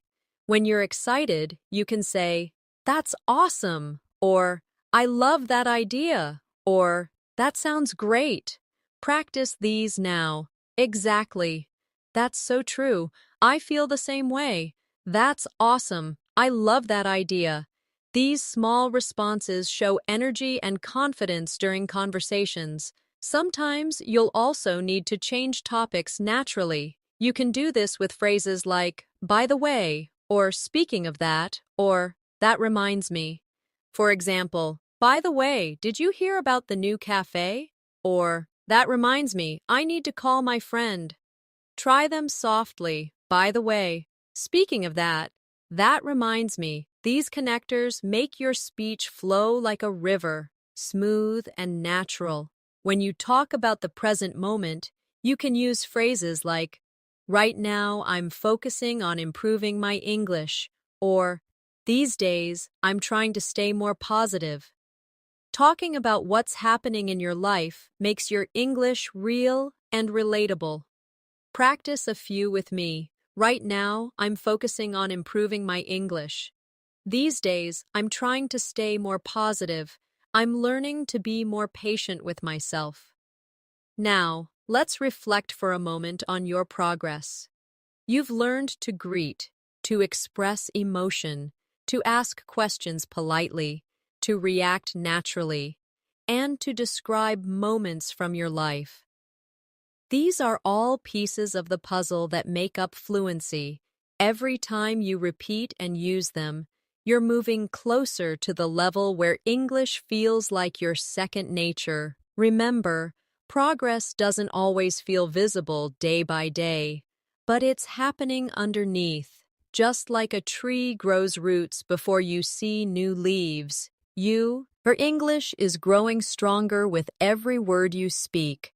Don't measure your fluency by how many words you know. Measure it by how freely you can express yourself. Let's close this section with a few gentle affirmations together. I am becoming fluent in English step by step. I communicate with confidence and peace. Every mistake helps me learn and grow. I enjoy speaking English every day. Feel those words settle into your heart. Fluency is not a finish line. It's a flow. You are already walking in it beautifully. One of the most powerful things you can do to become fluent is to stop chasing perfection and start chasing connection. Every time you focus too much on being perfect, you create pressure. But when you focus on simply expressing yourself, the words flow naturally. English is not about perfection. It's about expression. It's about showing who you are, sharing what you feel, and understanding others with empathy. Let's imagine a conversation where you're expressing your opinion. You might say, "I think learning through real conversations is the best method." Someone else says, "I agree, it feels more natural." You smile and respond, "Exactly, it helps me remember phrases better." Do you see how soft and flowing that exchange feels? When your thoughts come from your heart, your English sounds alive and confident. Now let's talk about one of the most common things people do every day: asking for and giving information. You can say, "Do you know what time the meeting starts?" Or, "Could you tell me where the post office is?" Or, "Do you have any idea when the train arrives?" To give information, you can say, "It starts at 9, or "It's just around the corner," or "I think it arrives in 10 minutes. These simple question and answer patterns happen thousands of times in real life. Master them slowly, and your fluency will grow naturally. You can also practice giving directions in English. Imagine you're helping someone find a place. You could say, "Go straight ahead, then turn left at the traffic lights." Or, "It's next to the supermarket, across from the park." These phrases are used every day in English-speaking countries, and learning them helps you survive and connect in real-world settings. Repeat them softly now. Go straight ahead, then turn left at the traffic lights. It's next to the supermarket, across from the park. Let's move to daily problem-solving conversations. Life is full of small moments where you need to explain something. Maybe your internet isn't working. You can say, "My connection seems to be slow," or "I can't access the website." If you're at a restaurant and your order hasn't arrived, you can say, "Excuse me, I think my order hasn't come yet." Or if you're in a shop and something's missing, You can say, "Sorry, I think you forgot to include this item." Simple, clear sentences solve problems politely and keep communication smooth. Now, think about another real moment. When you need to make plans with someone, you can say, "Are you free tomorrow?" Or, "Let's meet for lunch this weekend." You can also suggest, "Maybe we can watch a movie together." When the other person agrees, you might say, "Perfect, see you then." These everyday planning conversations make English a part of your social life. Try saying them softly. "Are you free tomorrow? Let's meet for lunch this weekend." Perfect. See you then. Now, let's explore talking about your goals and dreams. Because sharing your hopes is one of the most powerful ways to build connection in English. You can say, "My dream is to travel the world." Or, "I want to speak English fluently so I can work internationally." Or, "I hope to study abroad one day." When you talk about your dreams, your words carry emotion, and emotion makes learning stick. Try these now. My dream is to travel the world. I want to speak English fluently so I can work internationally. I hope to study abroad one day. Fluency grows fastest when your heart is involved. When you feel something deeply, your brain remembers it. So don't just study grammar. Talk about what matters to you. Talk about your goals, your struggles, your wins, your memories. Real English grows from real emotion. Now, let's practice how to respond naturally in conversations. When someone says something to you, don't just answer, react. For example, if someone says, "I passed my exam," you can reply, "That's great, I'm so happy for you." If someone says, "I'm not feeling well," you might respond, "Oh no, I hope you feel better soon." If someone says, "It's raining again," you can laugh and say, "Yeah, this weather never stops." These reactions make your English sound alive, full of feeling and rhythm. When you speak English in real life, it's okay to pause. Many learners worry that silence means they're not fluent, but silence is normal. Every fluent speaker pauses to think. The secret is to pause naturally, not with panic, but with peace. If you forget a word, take a breath and use another one. If you don't know how to continue, say something simple like, "Let me think," or "That's interesting." Fluency isn't about never stopping, it's about continuing gracefully. Now let's focus on building longer sentences naturally. Start small and then expand. For example, begin with, "I like coffee." Then add more. "I like coffee because it helps me stay awake in the morning." Add even more. "I like coffee because it helps me stay awake in the morning, especially when I have a lot of work to do." Step by step, you're stretching your sentences while staying natural. Try a few with me now. I like coffee. I like coffee because it helps me stay awake. I like coffee because it helps me stay awake. Here's another example. I enjoy learning English. Add more. I enjoy learning English because it connects me to people all around the world. Expand further. I enjoy learning English because it connects me to people all around the world and helps me understand different cultures. This gradual expansion builds your speaking muscles. You don't need complex grammar. You just need to connect ideas slowly and confidently. Now let's explore expressing feelings through tone. The same words can sound different depending on how you say them. For example, say softly, "I'm fine." Now say it with a smile, "I'm fine." And then with tiredness, "I'm fine." The words didn't change, but the feeling did. Practicing tone helps you communicate emotion even before you finish your sentence. Let's add another realistic situation. Giving compliments in daily life. You can say, "That's a nice shirt," or "You did a great job," or "I really like your accent." Compliments make others feel good and help conversations feel lighter. You can also respond politely when someone compliments you by saying, "Thank you, that's so nice of you," or simply, "Thanks, I appreciate that." Now, let's focus on conversation repair, what to do when communication breaks down.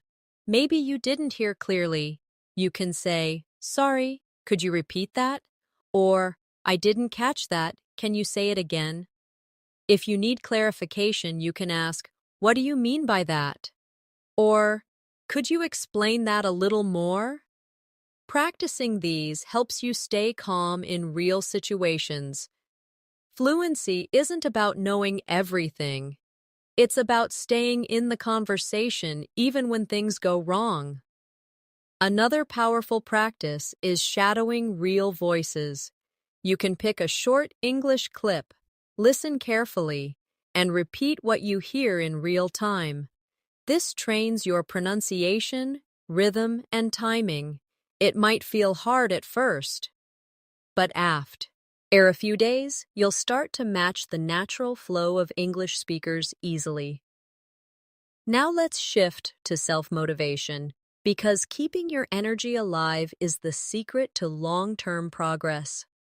Every learner has slow days, but what matters is that you don't stop. Even when you feel tired, listen to one short dialogue, speak one paragraph, or repeat 5 phrases. Small steps create huge change over time. Let's take a short reflection. Pause together. Think about your first day learning English. Maybe you felt nervous or unsure. Now, think about where you are today. You understand full sentences. You can express yourself. And you're improving every single day. That's incredible progress. You're already living the dream that once felt far away. Repeat these affirmations slowly and calmly with me now. I am confident when I speak English. I learn from every mistake. I can communicate with anyone in the world. My English is improving every single day. Now smile and take a deep breath. You are becoming the fluent version of yourself you always imagined. Every word, every thought, every small effort is bringing you closer to your goal. Keep speaking, keep listening, keep believing, because you're doing beautifully.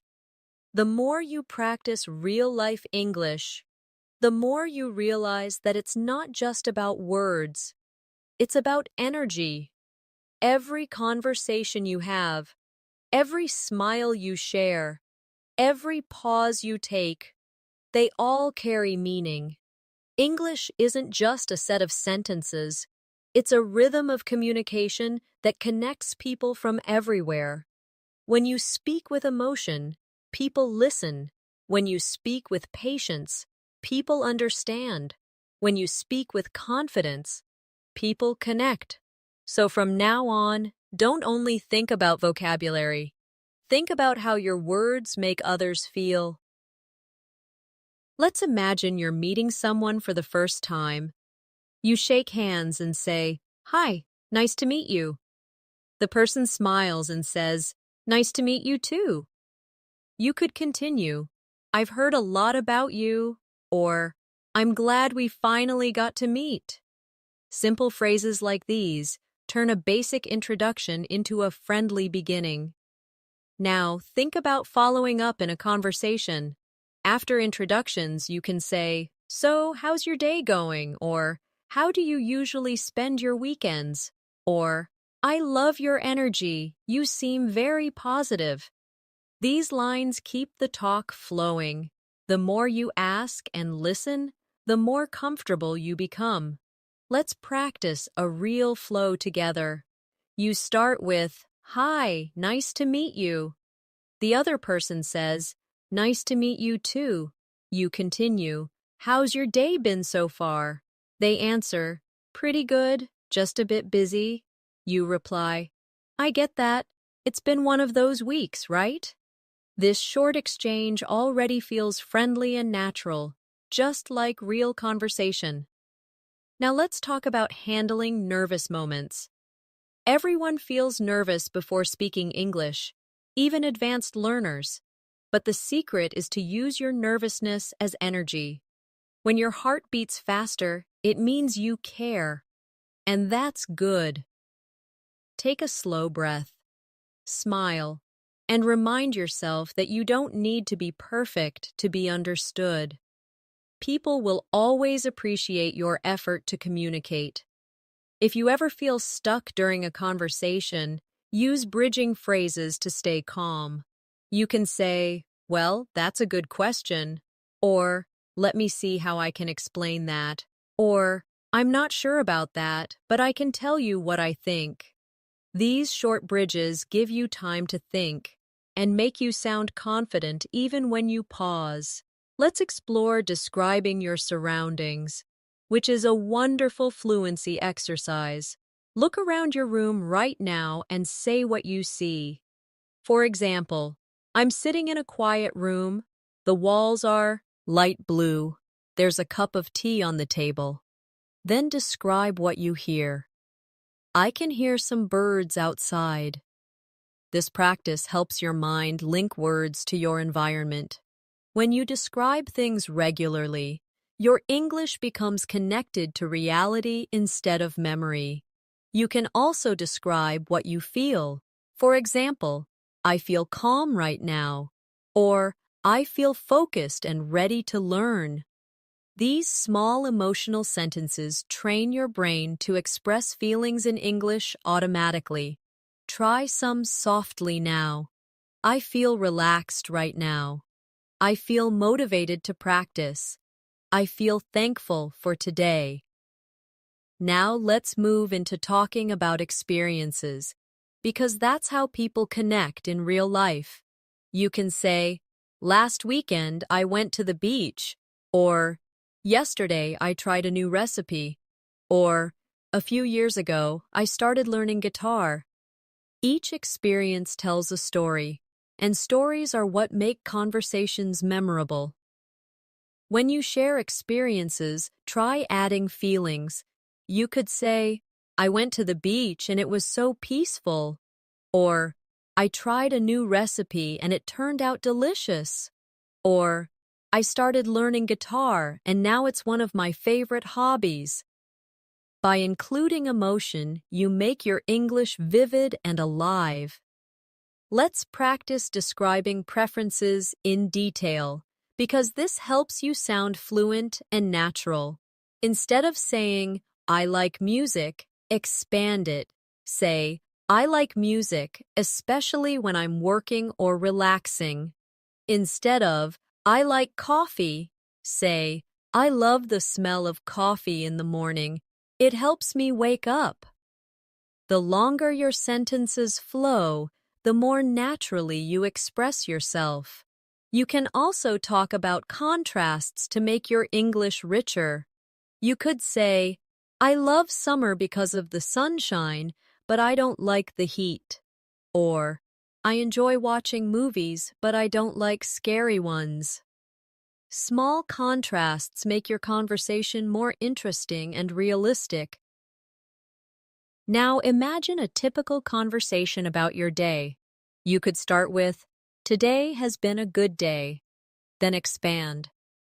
"I finished my work early, went for a walk, and cooked dinner." You can add emotion. "I felt relaxed and happy." To make it even more engaging, ask the other person, "How was your day?" This is the natural rhythm of real communication, sharing and listening. Sometimes in conversations, people share stories about their families or friends. You can say, "My sister just started a new job," or "My parents love gardening." Sharing family stories helps you connect on a personal level. You can also ask gently, Do you have any siblings? Or, what does your family like to do together? Real conversations are built on curiosity and kindness. Now, let's practice expressing hope and positivity, because those are beautiful parts of everyday English. You can say, I hope you have a great day, or I hope everything goes well for you. When something good happens, you can say, I'm so happy for you, or that's wonderful news. These phrases carry warmth. Try repeating them softly. I hope you have a great day. I hope everything goes well for you. That's wonderful news. You can also practice expressing gratitude because it adds beauty to your communication. Say, thank you for being patient, or I really appreciate your help today, or it means a lot to me. Gratitude opens hearts. And fluent English isn't only about words, it's about hearts connecting. Now, let's talk about describing your routine more deeply. You can say, I usually wake up early because I like quiet mornings, or I go for a walk after lunch to clear my mind, or before sleeping, I listen to calm music. These little routines are perfect conversation material. They make your English sound personal and relatable. Try expanding them now. I usually wake up early because I like quiet mornings. I go for a walk after lunch to clear my mind. Before sleeping, I listen to calm music. See how peaceful that rhythm feels? That's how fluent English sounds. Gentle, connected, and real. Now, think about talking about achievements. You can say, I finally finished my project, or I learned a new skill, or I reached one of my goals. It's important to celebrate your small wins. They build your confidence and remind you that you're improving. You can also congratulate others. Say, that's amazing, congratulations, or I'm proud of you. Positive energy makes your English shine. When you feel tired or frustrated, remember that learning any language takes time. Even native speakers sometimes forget words or make mistakes. The goal isn't to be perfect, it's to keep communicating. Each mistake is proof that you're trying, and every attempt is progress. Now, let's take a small emotional pause together. Close your eyes for a moment and imagine your fluent self, confident, relaxed, and expressive. Imagine yourself having a smooth conversation with someone, laughing easily, sharing your thoughts clearly. That version of you already exists inside. You're just bringing it to the surface day by day. Let's repeat these affirmations softly together now. I am growing more fluent with every word I speak. I use English confidently in real life. My thoughts flow easily in English. I speak with calmness, clarity, and joy. Feel the peace in your voice as you say them. This is what fluency sounds like: relaxed, confident, human. Every single day, with every single sentence, you're building it beautifully. Fluency in English is not something that appears overnight. It's something that grows quietly inside you, like a plant that needs care every day. You water it with practice, sunlight with motivation, and patience with time. You won't notice its growth each day. Your words are flowing, your confidence is stronger, and your thoughts are clearer in English. Let's talk about something very important: thinking in English. Most learners translate from their native language, and that's okay in the beginning. But to become fluent, you need to train your brain to skip that step. Start small. When you see a cup, don't think of the word in your language and then translate. just think cup. When you feel tired, think I'm tired directly in English. When you plan your day, think I need to call my friend. I have work later. I'll cook dinner tonight. The more you do this, the more English becomes your second nature. Here's a little exercise. Wherever you are right now, look around and describe what you see in English. There's a chair beside me. The window is open. I can see a tree outside. Do it slowly. Describe what you're wearing, what you're feeling, what you're thinking. This kind of practice might seem simple, but it's the heart of fluency, connecting English to your real world. Now let's explore talking about emotions in more depth, because emotions bring your English to life. If you're happy, you might say, I feel so good today. If you're sad, I'm feeling a bit low. If you're excited, I can't wait for tomorrow. If you're nervous, I'm a little anxious, but I'll be okay. Each emotion adds color to your speech. The more feelings you express, the more fluent you sound. Try these now. I feel so good today. I'm feeling a bit low. I can't wait for tomorrow. I'm a little anxious, but I'll be okay. You can also describe emotions with more detail. Instead of saying, I'm happy, you can say, I'm really happy because I got good news. Instead of, I'm sad, you can say, I'm a little sad because I miss my friends. These longer sentences help your emotions sound natural, not flat. Let's practice reacting to others' emotion. LE2, because this is how real conversations feel human. When someone shares joy, say, That's wonderful, or I'm so happy for you. When someone shares pain, say, I'm sorry to hear that, or that must be really difficult. These reactions make your communication warm and real. Sometimes you'll want to comfort someone. You can say, Don't worry, things will get better, or I believe in you, or maybe encourage them. You're stronger than you think. These sentences are not just words, they're feelings turned into sound. Fluency grows stronger when you connect emotionally through English. Let's move to talking about memories, because storytelling is a bridge between people. You can say, When I was a child, I used to play outside all day.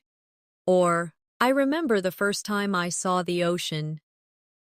You can describe the memory's feeling. It was such a peaceful moment. Or, I felt so free. Try recalling one beautiful memory right now. Picture it in your mind. Then describe it slowly in English. It doesn't have to be perfect. It just has to be real. When you tell stories, use time expressions like a few years ago, last month, or when I was younger. These help listeners follow your timeline. You can say, Last month, I went to a new restaurant, or a few years ago, I learned to ride a bike. Then add emotions. I was so nervous at first, but then I felt proud.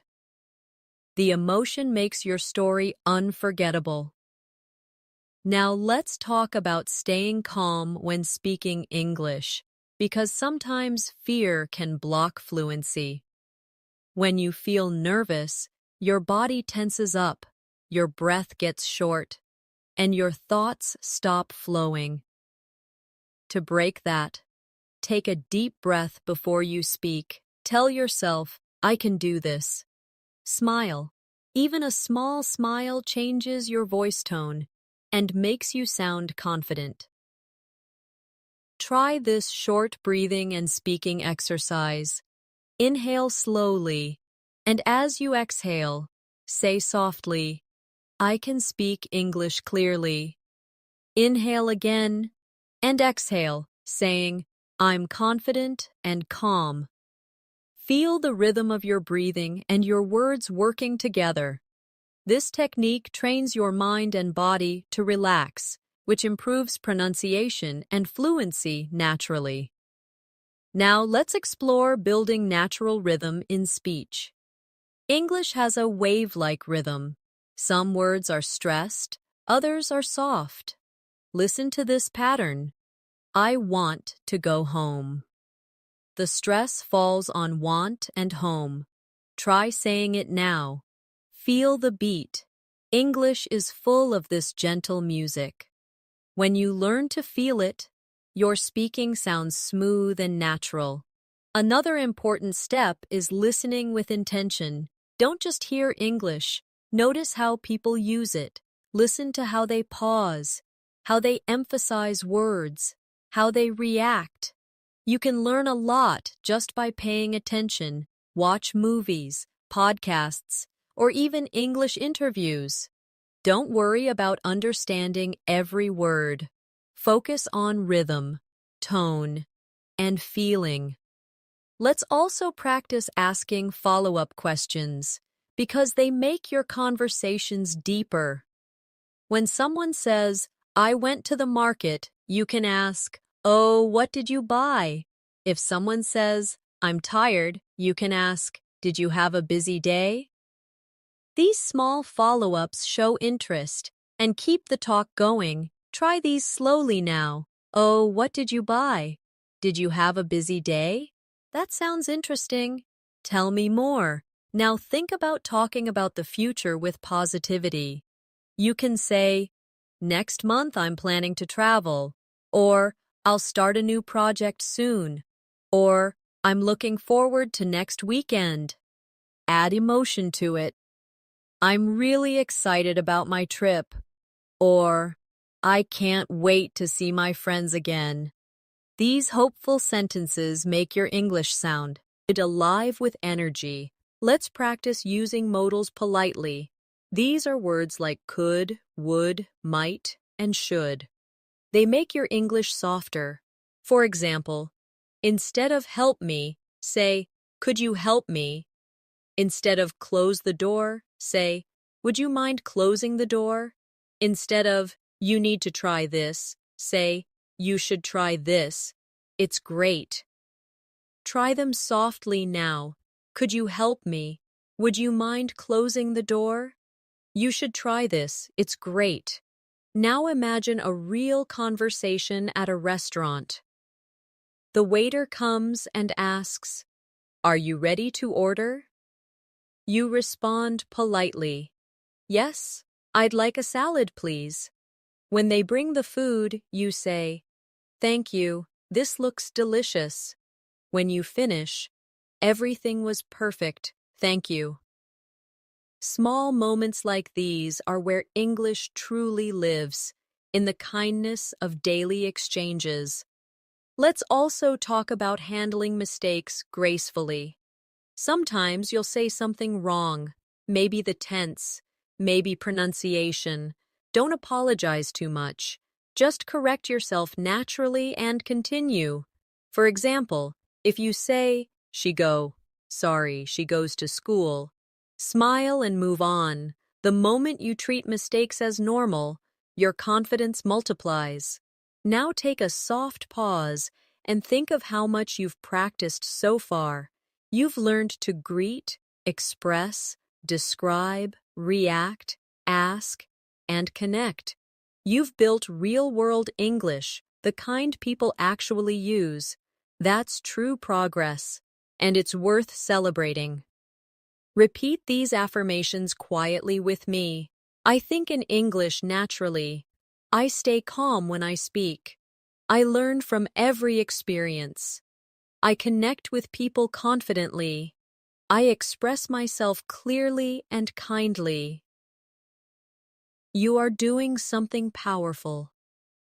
Turning English from a subject into a skill. From a skill into a part of your life. Every time you speak English, even if it's just a few words, you are rewriting the story of your confidence. You are proving to yourself that progress is not a distant dream, it's something you create, moment by moment. Fluency doesn't begin with perfect grammar or big vocabulary lists. It begins with courage, the courage to speak, to try, to make mistakes, and to learn from them. Think about how far you've come. You started with simple sentences, maybe feeling unsure about your pronunciation or sentence order. But now, you can start and continue conversations naturally. You can ask questions, share your thoughts, express emotions, tell stories, and connect with people in real situations. That is real fluency, not memorized, but lived. Now, let's talk about how to keep this momentum alive. After today's lesson, fluency needs movement. The more you use English, the more alive it becomes in you. Make English part of your day in small ways. When you wake up, think in English. When you cook, describe what you're doing.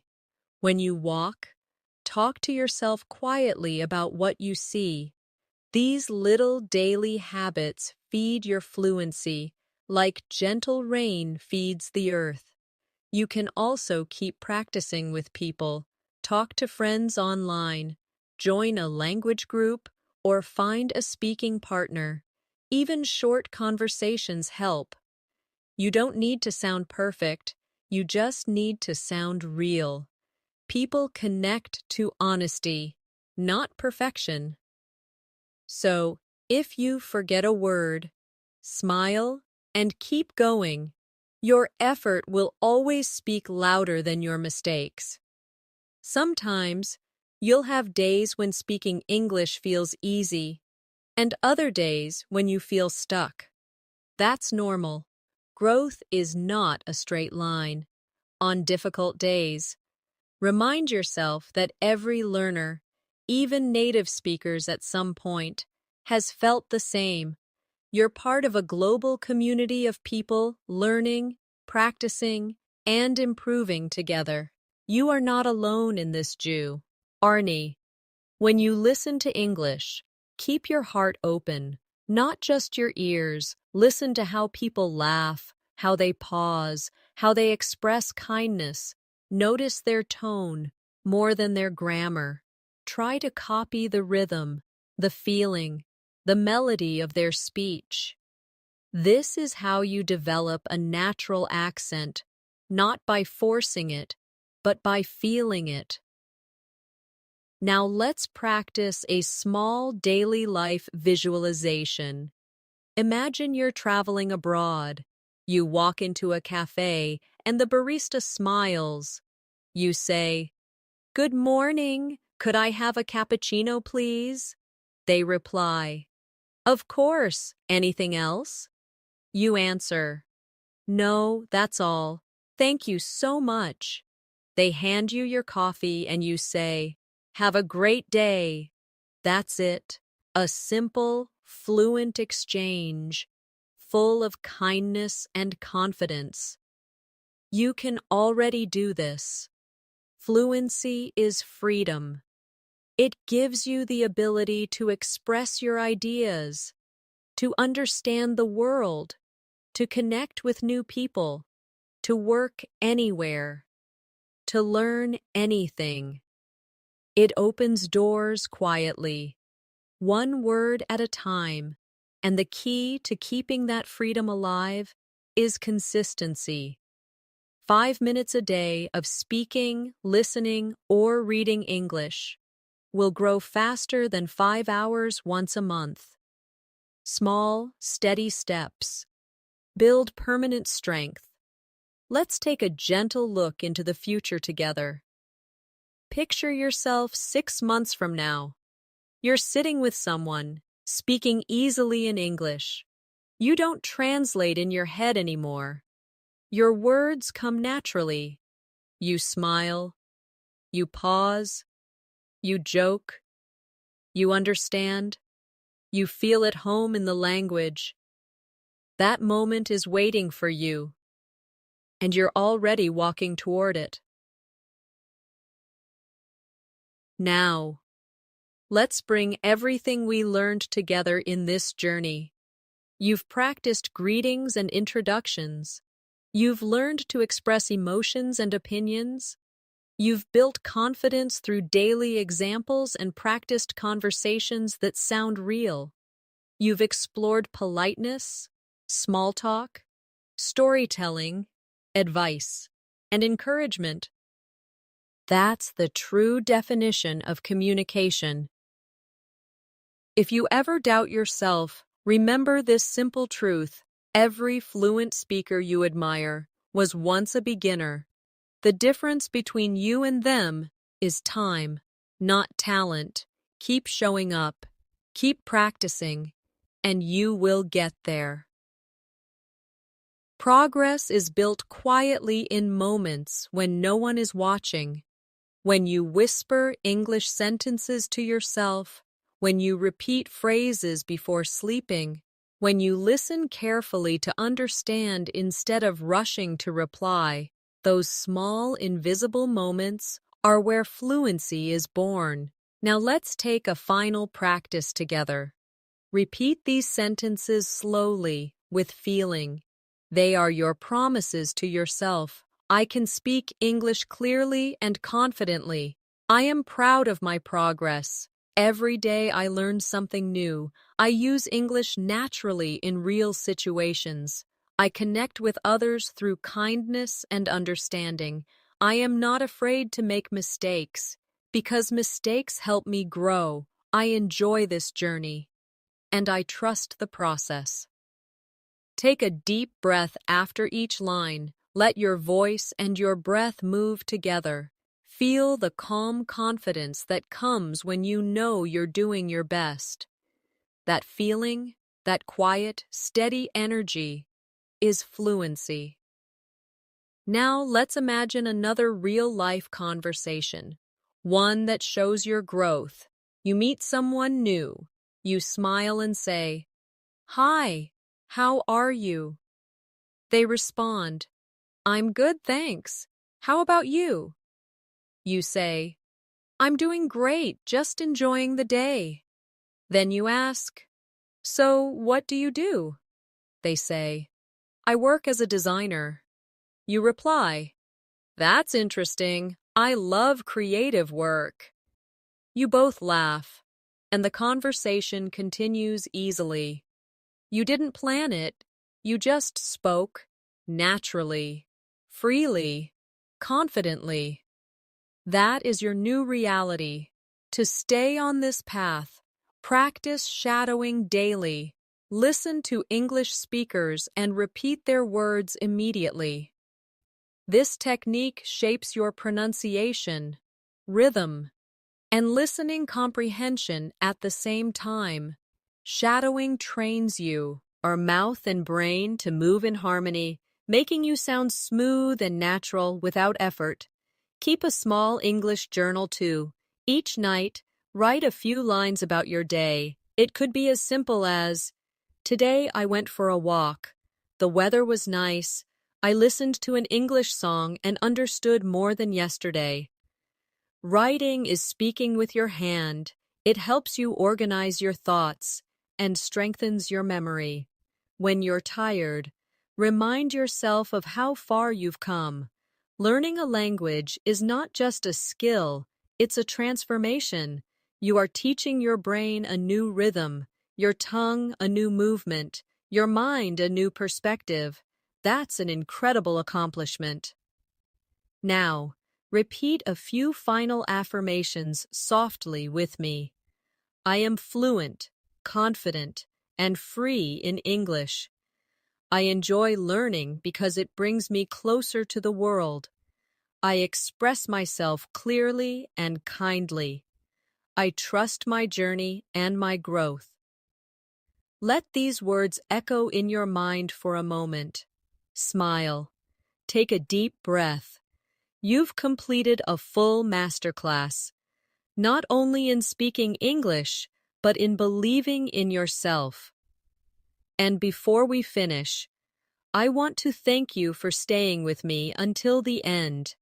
Every second you've spent here has strengthened your fluency. You've practiced listening, thinking, and speaking naturally. You've trained your ear, your voice, and your heart. And you've proven something important, that you are capable of mastering this language. So from this moment, whenever you speak English, remember that your goal is not perfection, it's connection. Speak with heart, listen with care, and never stop exploring this beautiful language. Now take a slow, peaceful breath and repeat one last time. I can speak English freely. I can express myself clearly. I am confident. I am fluent. Thank you for learning with me today. Keep practicing every day. Keep believing in yourself, and I'll see you in the next lesson.